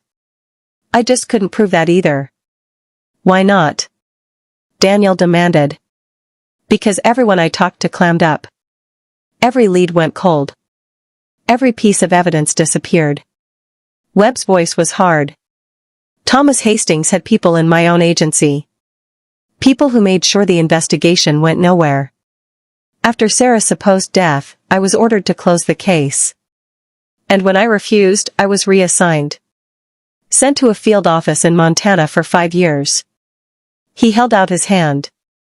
I've been waiting 20 years for another chance at Thomas Hastings. I'm not going to let that chance slip away now. So please. Trust me to do my job. Anna looked at Daniel. At Victoria. At Rachel and David. They were all watching her, waiting for her decision. She thought of her mother. Wondered what Sarah would do. Then she placed the necklace, with its hidden SD card, into Webb's palm. Okay, she said. But I want to be there. When you expose everything. When you arrest the people responsible. I want to see it. Webb nodded. Deal. He handed the necklace to David. Get this to the lab. I want every file on that card extracted and backed up to our secure servers. Multiple backups. Air-gapped systems. David took it carefully, like it was made of glass. Webb's phone buzzed again. He read the message and swore softly. What now? Rachel asked. Richard Chen, the CFO of Hastings Industries, just boarded a private jet. Flight plan filed for the Cayman Islands. He's running, Daniel said. Not for long, Webb replied. He made a call. This is Assistant Director Webb. I need that flight grounded immediately. Pilot credentials revoked. And I want agents waiting at the hangar. He paused. No, I don't care whose plane it is. Ground it. He hung up and looked at Daniel. Your CFO just became our first arrest. And with the evidence on that SD card, he's going to have a choice, spend the rest of his life in prison, or cooperate and tell us who else is involved. He'll talk, Daniel said with certainty. Richard Chen is a lot of things, but loyal isn't one of them. The second he realizes he's going down, he'll give up everyone else to save himself. Good, Webb said. Because we're going to need names. All of them. Every person who's been involved in this conspiracy for the last 30 years. He looked at Anna. Your mother died protecting this secret. Tomorrow, we make sure her death meant something. Anna nodded, feeling the weight of the moment. The weight of 20 years of running. 20 years of fear. It was almost over. Almost. The new safe house was a compound in upstate New York, isolated, heavily guarded, and completely cut off from the outside world. Anna stood at the window watching the sunrise, unable to sleep.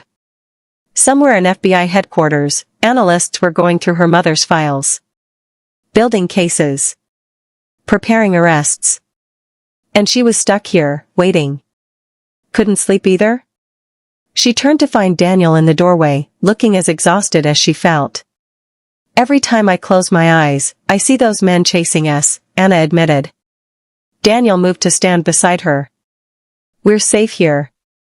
Webb has a dozen agents on the property. Webb. Anna looked at him. Do you trust him? I don't know, Daniel said honestly. But we don't have much choice. A knock interrupted them. David Chen entered, holding a tablet. His expression was serious. We got into the SD card, he said without preamble. It's worse than we thought. He turned the tablet toward them. Anna's stomach dropped as she read the files. Names. Dozens of them. Senators. Judges. Police chiefs. CEOs. All on the Hastings payroll. My God, Daniel breathed. Half the political establishment is implicated here. Which is why this is moving fast, David said. Webb wants arrests happening simultaneously across 6 states.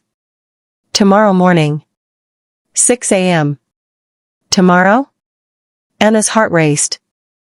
That's less than 24 hours. It has to be fast, David explained. Once word gets out, people will run. We need to grab everyone at once before they can coordinate or destroy evidence.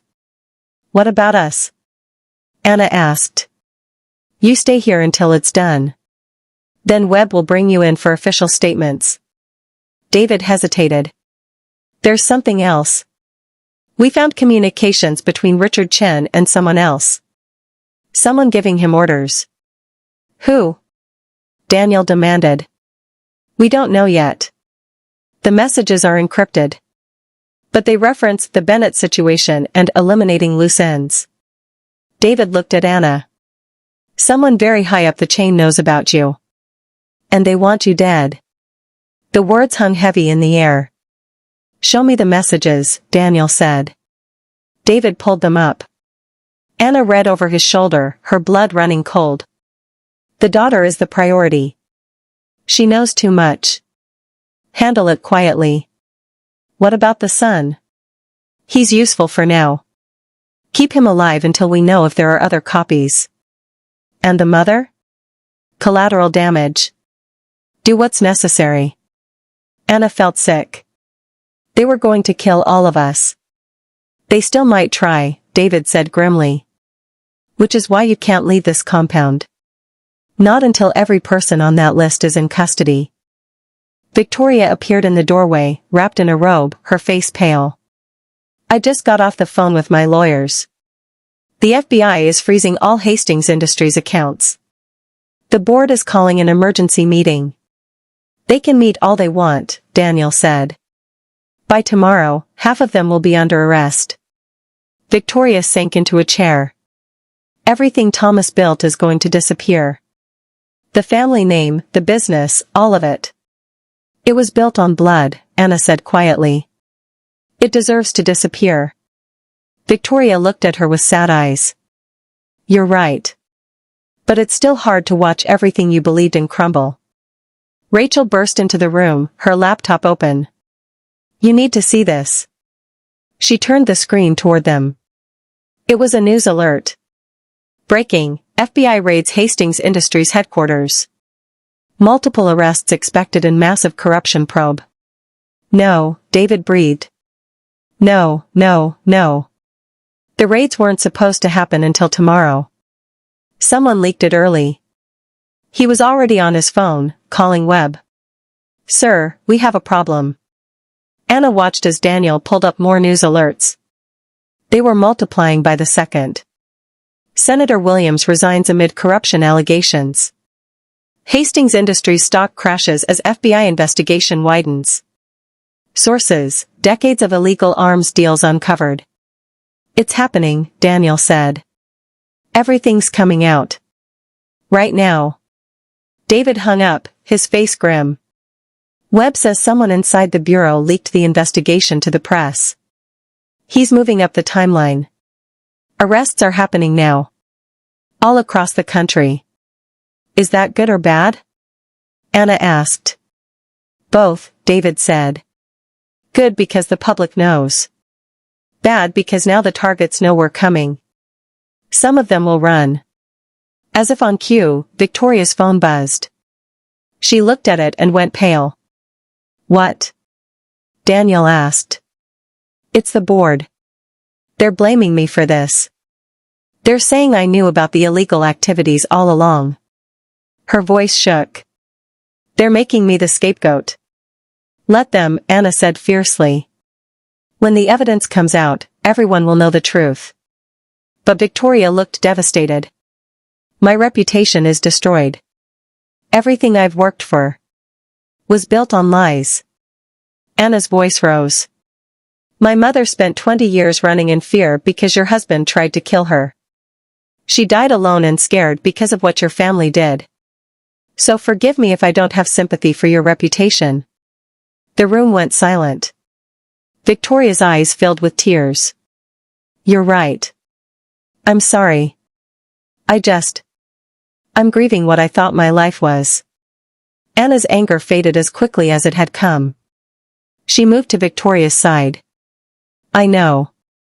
I'm sorry too. This is a lot. Victoria took her hand. We'll get through it. Together. As family. David's phone rang. He answered, listened, and his expression changed. Say that again? When? How many? He hung up and looked at them with barely controlled fear. 3 SUVs just breached the outer perimeter. Armed men. At least a dozen. They're coming for the compound. Anna's heart stopped. How did they find us? I don't know, but they'll be here in 5 minutes. David pulled his weapon.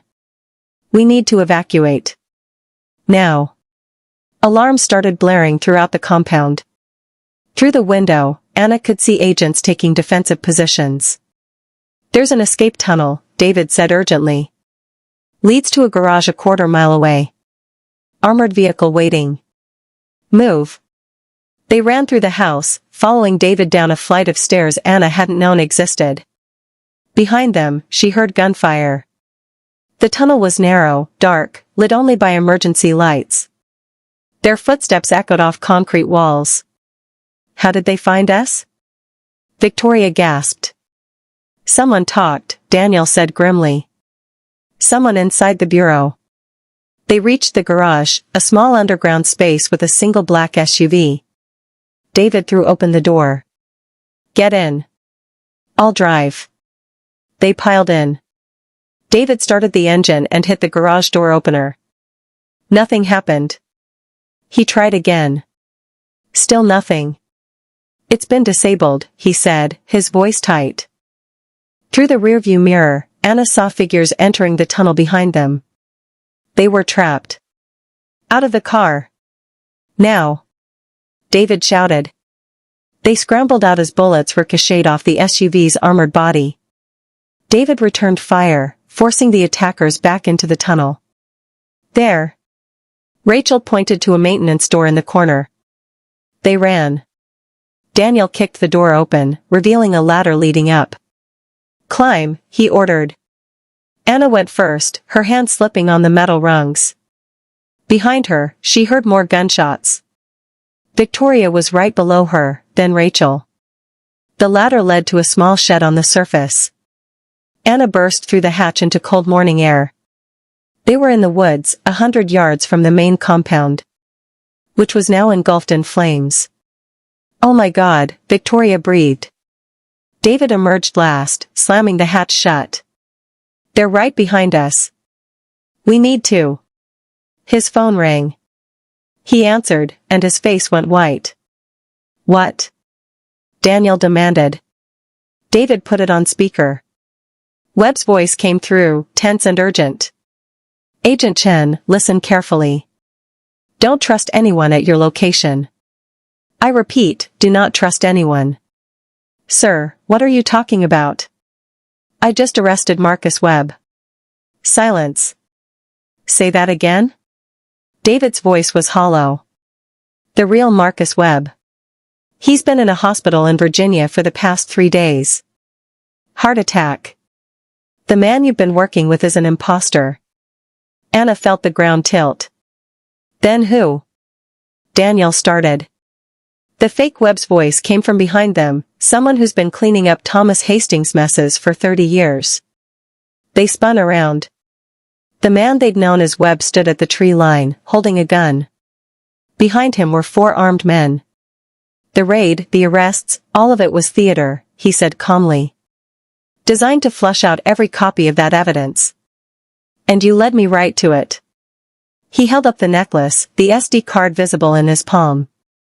This was the last piece. "Who are you?" Anna demanded. "Does it matter?" He smiled coldly.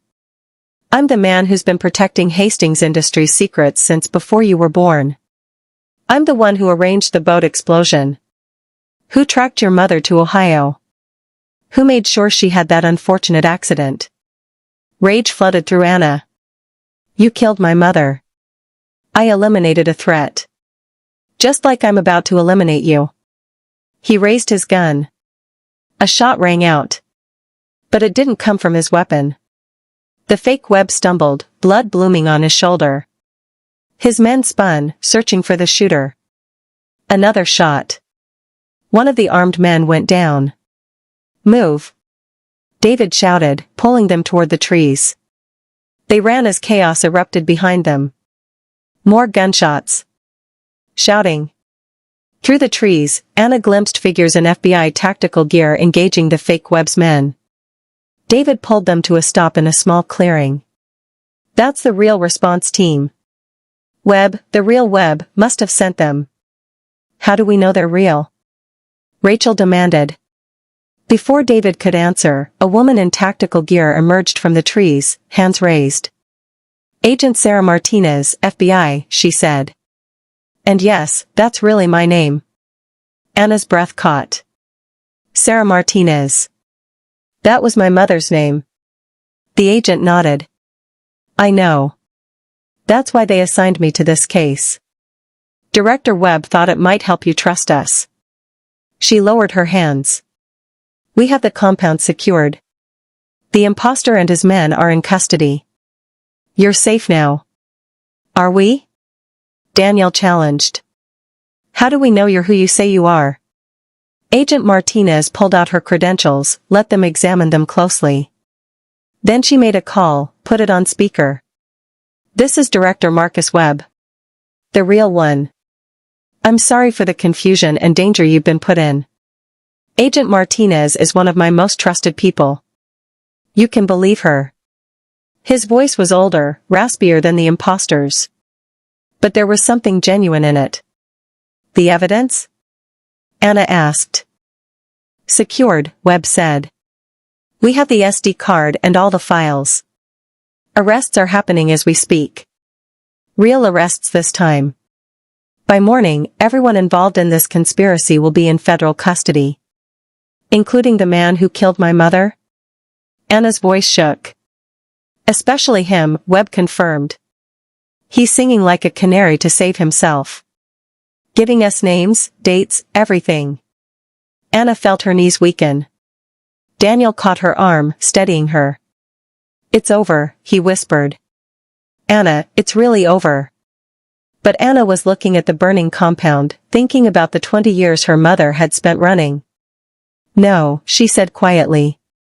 "It's not over. Not until everyone knows the truth." 3 days later, Anna sat in a federal courthouse waiting room, staring at her hands. The evidence was out. Every major news outlet was running the story. Hastings Industries was in ruins. Dozens of arrests had been made. But Anna felt hollow. "You okay?" Daniel sat beside her, looking exhausted in his suit. "I don't know," Anna admitted. "We won. So why doesn't it feel like winning?" "Because justice is messy," Victoria said from across the room.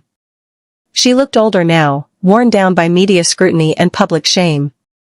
"And it doesn't bring back the people we've lost." The door opened. Agent Martinez appeared. "They're ready for you, Anna." Anna stood on shaky legs. Today she would testify before a grand jury. Tell her mother's story. Make it all official. Make it real. Daniel squeezed her hand. "You've got this." But as Anna walked toward the courtroom, Agent Martinez pulled her aside. "There's something you need to know," she said quietly. "The man who killed your mother, the imposter, he didn't act alone. He had help from someone inside the original investigation." Anna's blood ran cold. "Who?" "We're still piecing it together. But there are indications that someone very close to your mother betrayed her." Martinez hesitated. "Someone she trusted." "Who?" Anna demanded.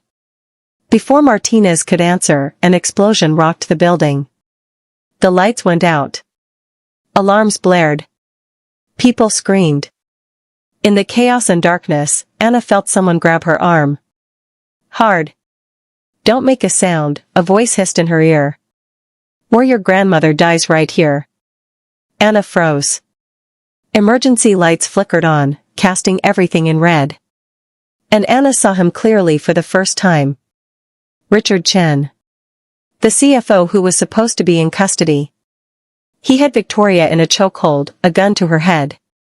"Where's the backup?" he snarled at Anna. "I know there's another copy." Sarah was too smart to have only one. "There is no other copy," Anna said desperately. "Liar." He pressed the gun harder against Victoria's temple. She whimpered. "Sarah told me she had insurance. A dead man's switch.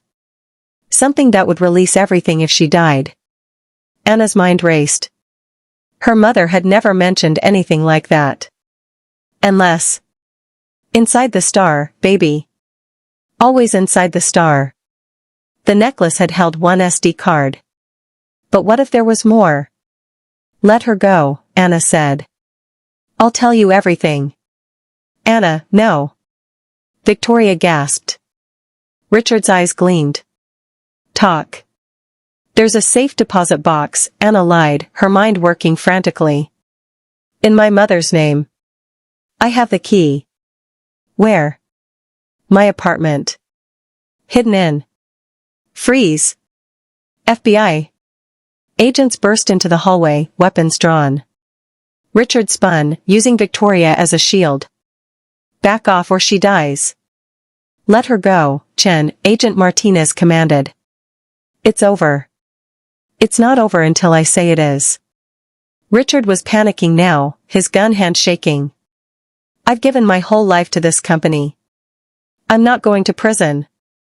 "You don't have a choice," Daniel's voice came from behind him. Richard turned, and in that split second of distraction, Victoria drove her elbow into his ribs. Richard stumbled. Victoria broke free. Agents swarmed him, taking him down hard. It was over in seconds. Anna ran to Victoria, who collapsed into her arms, both of them shaking. "You're okay," Anna whispered. "You're okay." Victoria pulled back, tears streaming down her face. "You were willing to trade everything to save me." "Your family," Anna said simply. Agent Martinez approached. "That was brave and incredibly stupid. He could have killed you both." "But he didn't," Daniel said, helping Victoria to her feet. "How did he escape custody?" Martinez's expression darkened. "We're investigating." "Someone helped him." "Someone inside." The words sent a chill through Anna. "How deep does this go?" she asked. "We're still finding out," Martinez admitted.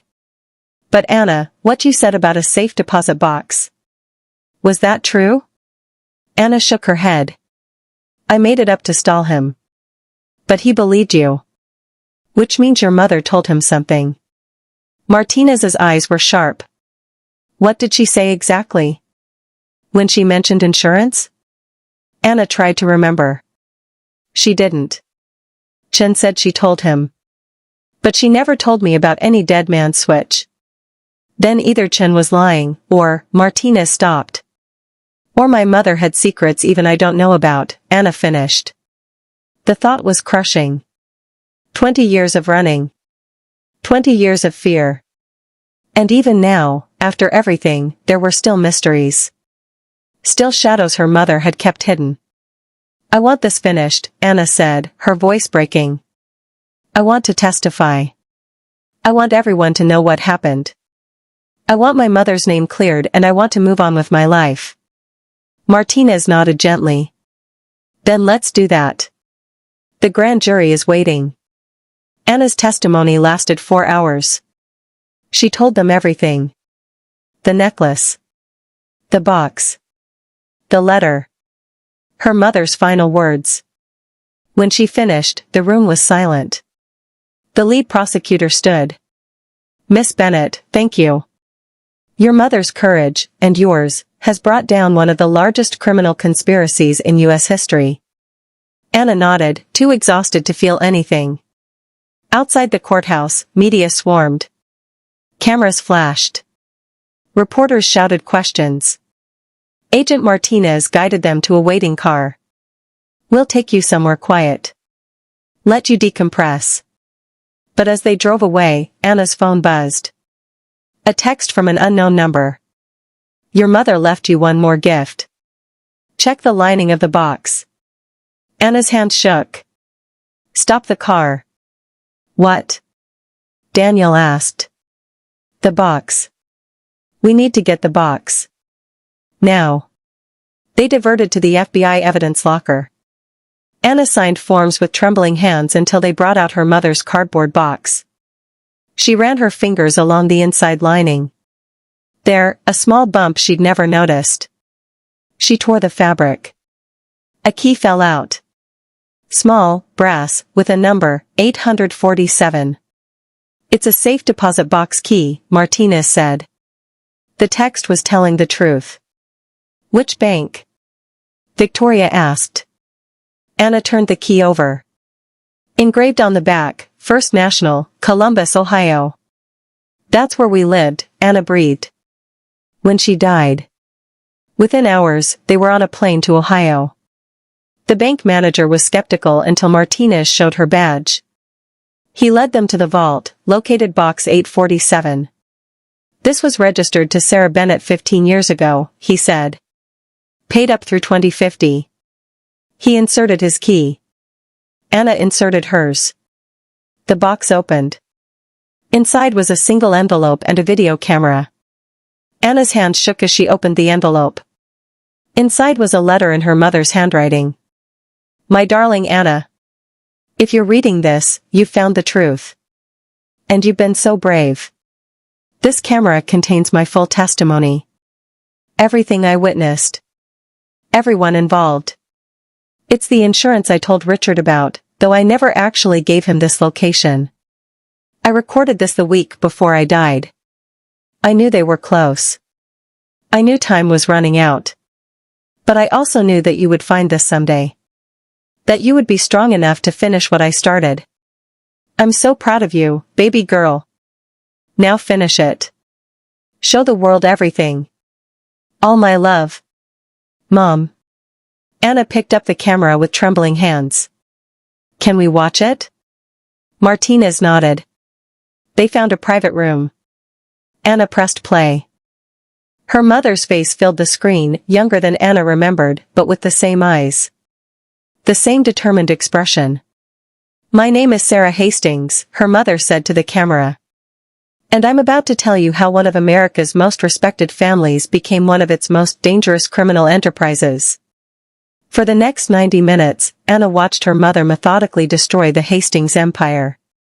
Names. Dates. Locations. Deals. Everything. When it ended, they all sat in silence. This is... Martinez couldn't find words. Everything, Daniel finished, his voice hollow. This is absolutely everything.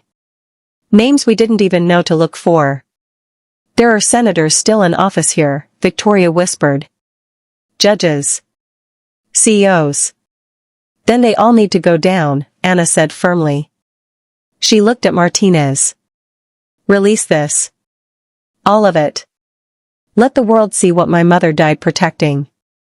Martinez nodded. I'll take it directly to the director. But as they left the bank, Anna felt something shift inside her. For 20 years, she'd carried her mother's fear without understanding it. Now she carried her mother's courage. And for the first time since putting on that necklace, Anna felt truly free. The video went viral within hours. Anna watched from a hotel room as her mother's testimony spread across every platform. News anchors played clips. Social media exploded. The world was finally hearing Sarah's voice. 17 new arrests in the last hour, Martinez reported, checking her phone. 3 senators have resigned. The DOJ is opening investigations into 47 individuals. It's working, Daniel said, staring at the TV. Everything she fought for, it's finally working. Victoria was crying quietly. I can see her. In you. The same fire. The same strength. Anna's phone rang. Unknown number. She answered cautiously. Miss Bennett? This is Senator Catherine Walsh. I'm calling to apologize. Anna's breath caught. Walsh was one of the names in her mother's testimony, someone who'd taken bribes from Hastings Industries. I'm resigning my position, Walsh continued, her voice breaking. And I'm cooperating fully with investigators. What your mother revealed. I can't undo what I did, but I can make sure the truth is known. She wasn't the only one. Over the next 6 hours, Anna received 12 similar calls. Confessions. Apologies. People begging for forgiveness. They're scared, Rachel said. She'd been documenting everything for her article.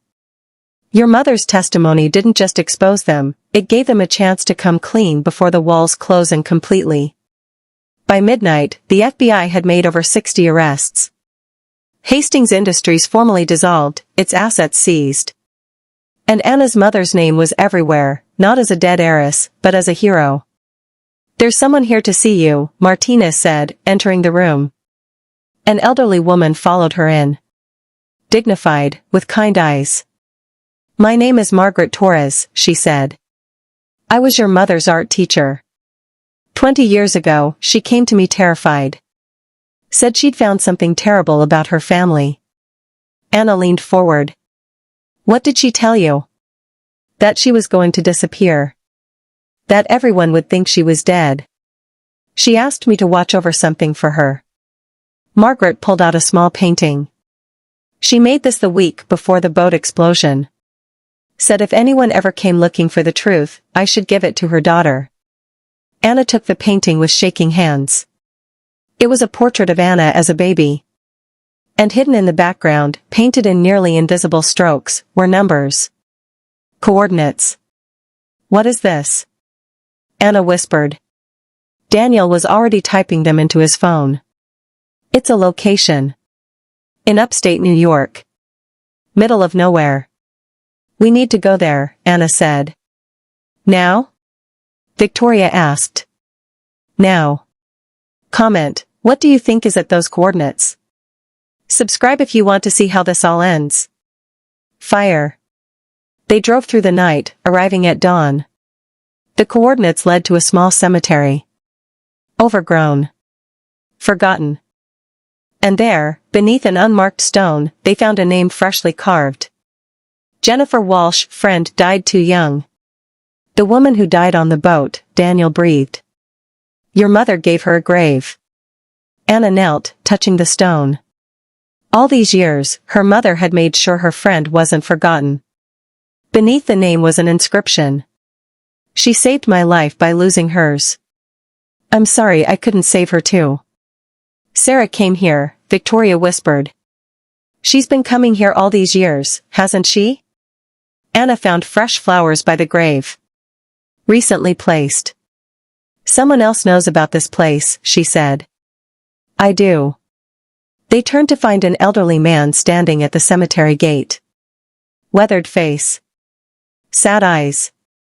I'm Jennifer's father, he said. Sarah came to see me the week before she died. Told me the truth about what happened to my daughter. Asked me to keep bringing flowers until someone came looking. He approached Anna. You look just like her. Did she say anything else? Anna asked. She said she was tired of running. That she was going to make one last stand. His voice broke. She said if she didn't survive, someone would come looking for the truth. And I was to tell them that Jennifer's death wasn't in vain. That it meant something. Anna felt tears streaming down her face. It did. Everything she did, it all meant something. The old man nodded.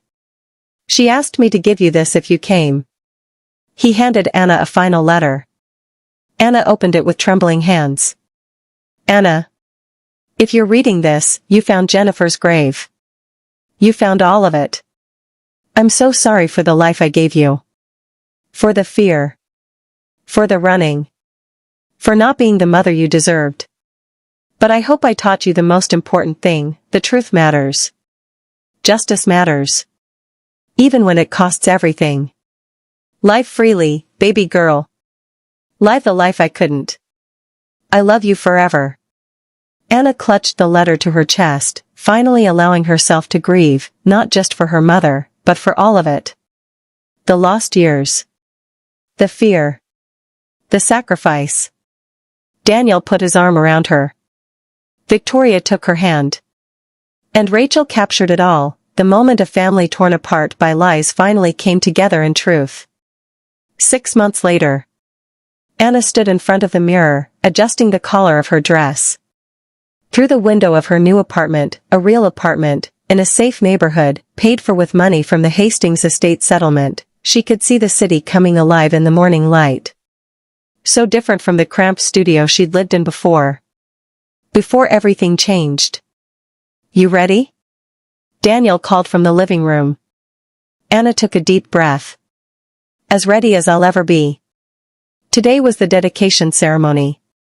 The Sarah Hastings Memorial Foundation for Truth and Justice was officially opening its doors, a nonprofit dedicated to protecting whistleblowers and supporting families affected by corporate corruption. Funded entirely by the liquidation of Hastings Industries' assets. Anna emerged to find Daniel waiting, looking sharp in his suit. 6 months had transformed him too. No longer the corporate CEO, he now ran a consulting firm helping companies implement ethical business practices. Mom's already there, he said. She texted 3 times to make sure we weren't going to be late. Anna smiled.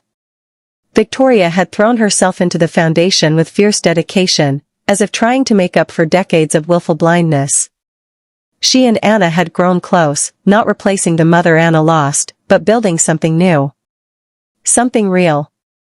Family. The ceremony was held in a beautiful downtown building. As they arrived, Anna saw the banner. The Sarah Hastings Memorial Foundation. In memory of those who gave everything for truth. Tears pricked her eyes. Inside, the space was packed. Reporters, activists, former Hastings employees who'd been cleared of wrongdoing and wanted to show support.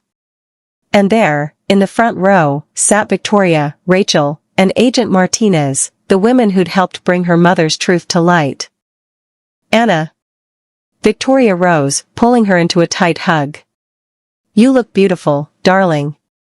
Thanks, Grandma, Anna said, and watched Victoria's eyes fill with happy tears. She never got tired of hearing that word. Rachel was documenting everything with her camera. Her article about the Hastings scandal had won a Pulitzer Prize. But more importantly, it had inspired dozens of other whistleblowers to come forward in different industries. Sarah's courage had sparked a movement. You should say a few words, Rachel said. People want to hear from you. Anna's stomach tightened. I don't know what to say. You'll figure it out, Daniel assured her.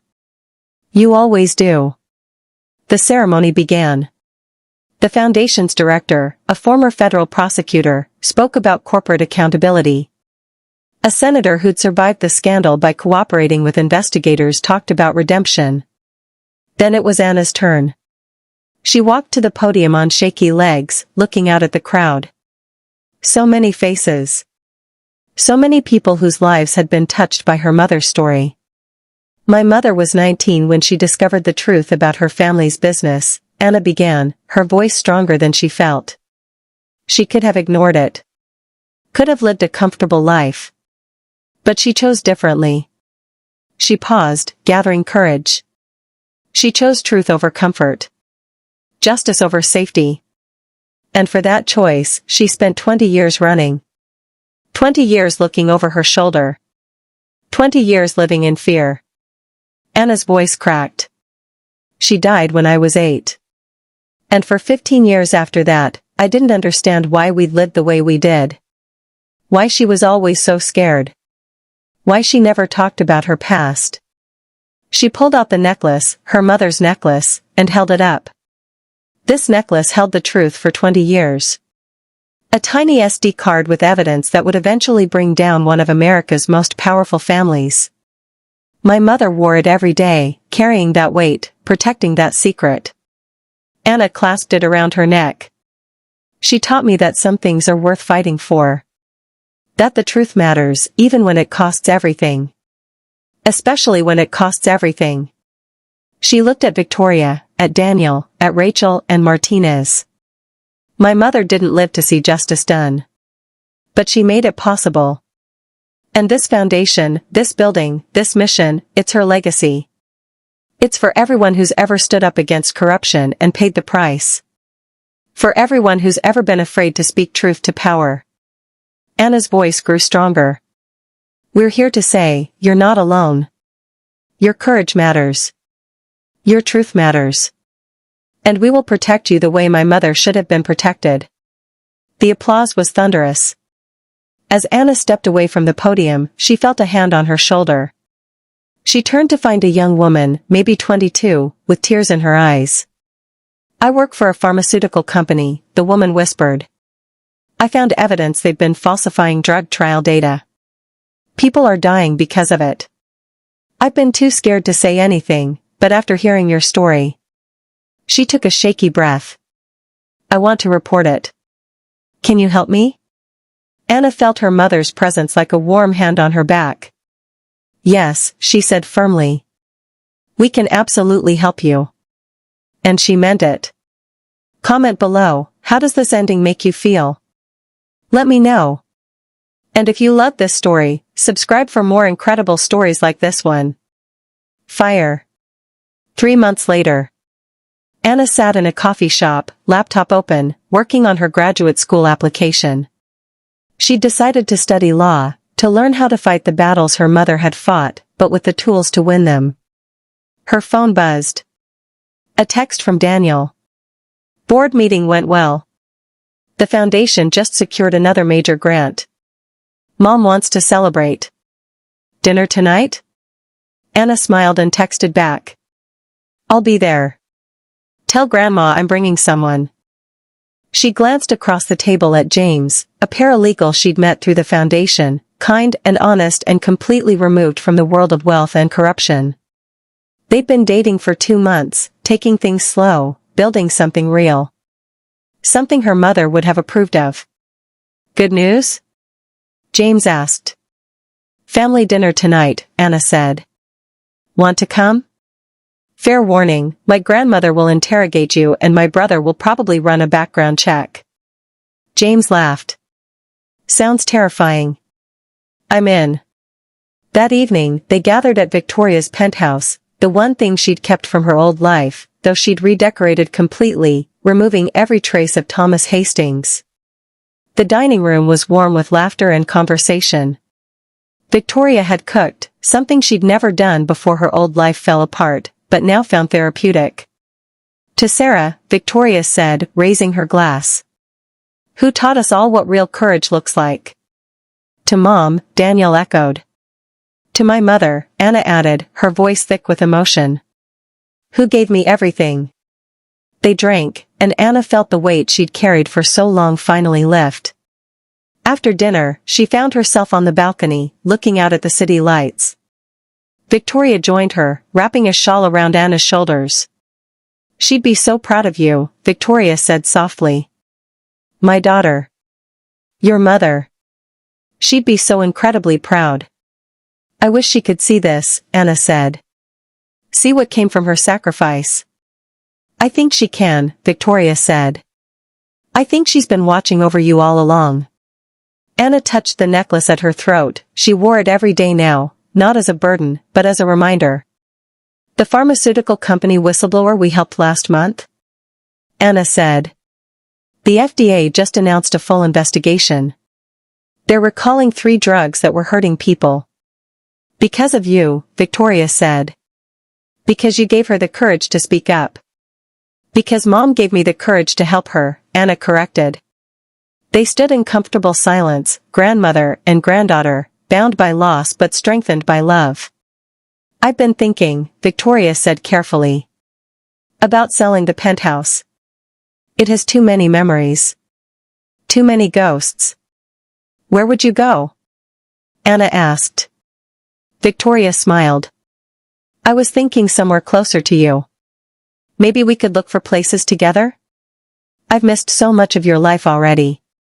I'd like to be part of your future. Anna felt tears spring to her eyes. I'd like that too. Inside, Daniel was showing James photos on his phone, probably embarrassing childhood pictures, knowing him. Rachel was there too, having become a regular fixture at family dinners. This was her family now. Imperfect. Complicated. Built from the ashes of lies and tragedy. But real. And worth everything. 1 year later.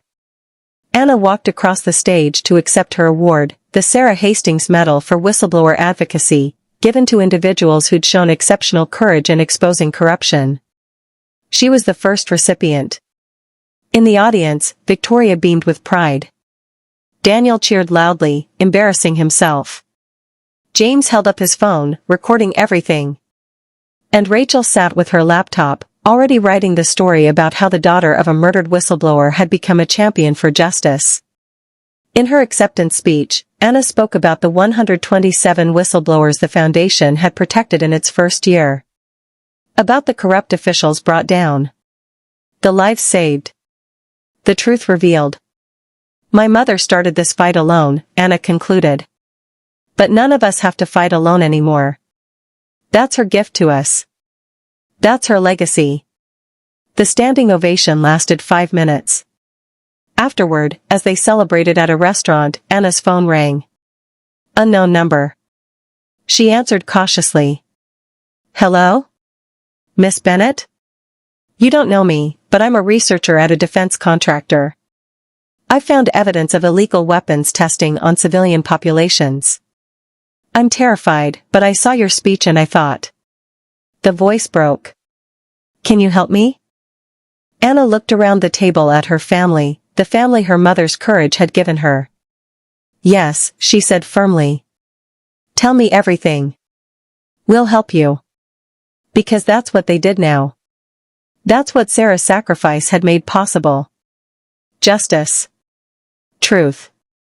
Protection for those brave enough to speak it. And as Anna listened to another whistleblower's story, she felt her mother's presence stronger than ever. You did it, baby girl, she could almost hear Sarah whisper. You finished what I started. No, Mom, Anna thought back. We're just getting started. 5 years later, epilogue. The Sarah Hastings Memorial Foundation occupied an entire building now, with offices in 12 cities and a staff of over 100. Anna stood in her corner office, Director of Advocacy, reviewing case files. She'd finished law school 2 years ago and passed the bar on her first try.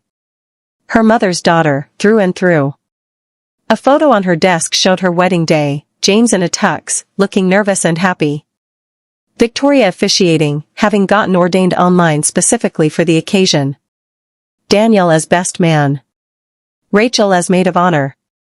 Another photo showed Anna and Victoria at the cemetery, placing flowers on Jennifer Walsh's grave. They went together every year on the anniversary. And there, in a place of honor, was the necklace under glass, the sapphire pendant that had held the truth for 20 years. They'd donated it to the Foundation's museum, along with the original documents and her mother's video testimony. So no one would forget. So Sarah's story would inspire others. Anna's assistant knocked. "There's someone here to see you. Says it's urgent." A young man entered, barely 20, eyes wide with fear. "I work for a tech company," he stammered. "They're selling user data to foreign governments. I have proof, but I'm scared. Everyone says you're the person who can help." Anna smiled, the same determined smile her mother had worn in that final video. "Sit down," she said gently. "Tell me everything. And don't worry, you're not alone anymore." As the young man began his story, Anna touched the wedding ring on her finger, inscribed inside with words from her mother's letter. "Truth matters. Justice matters." It was her mother's voice. Her grandmother's strength. Her brother's integrity. And her own courage.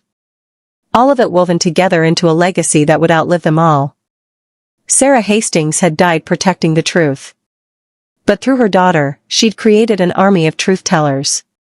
And the fight she'd started alone would continue, louder, stronger, with more voices joining the chorus every day. Justice wasn't just a destination. It was a journey. And Anna Bennett, formerly Anna Hastings, daughter of a hero, was going to make damn sure no one ever had to walk it alone again. The end. Thank you so much for joining me on Anna's incredible journey.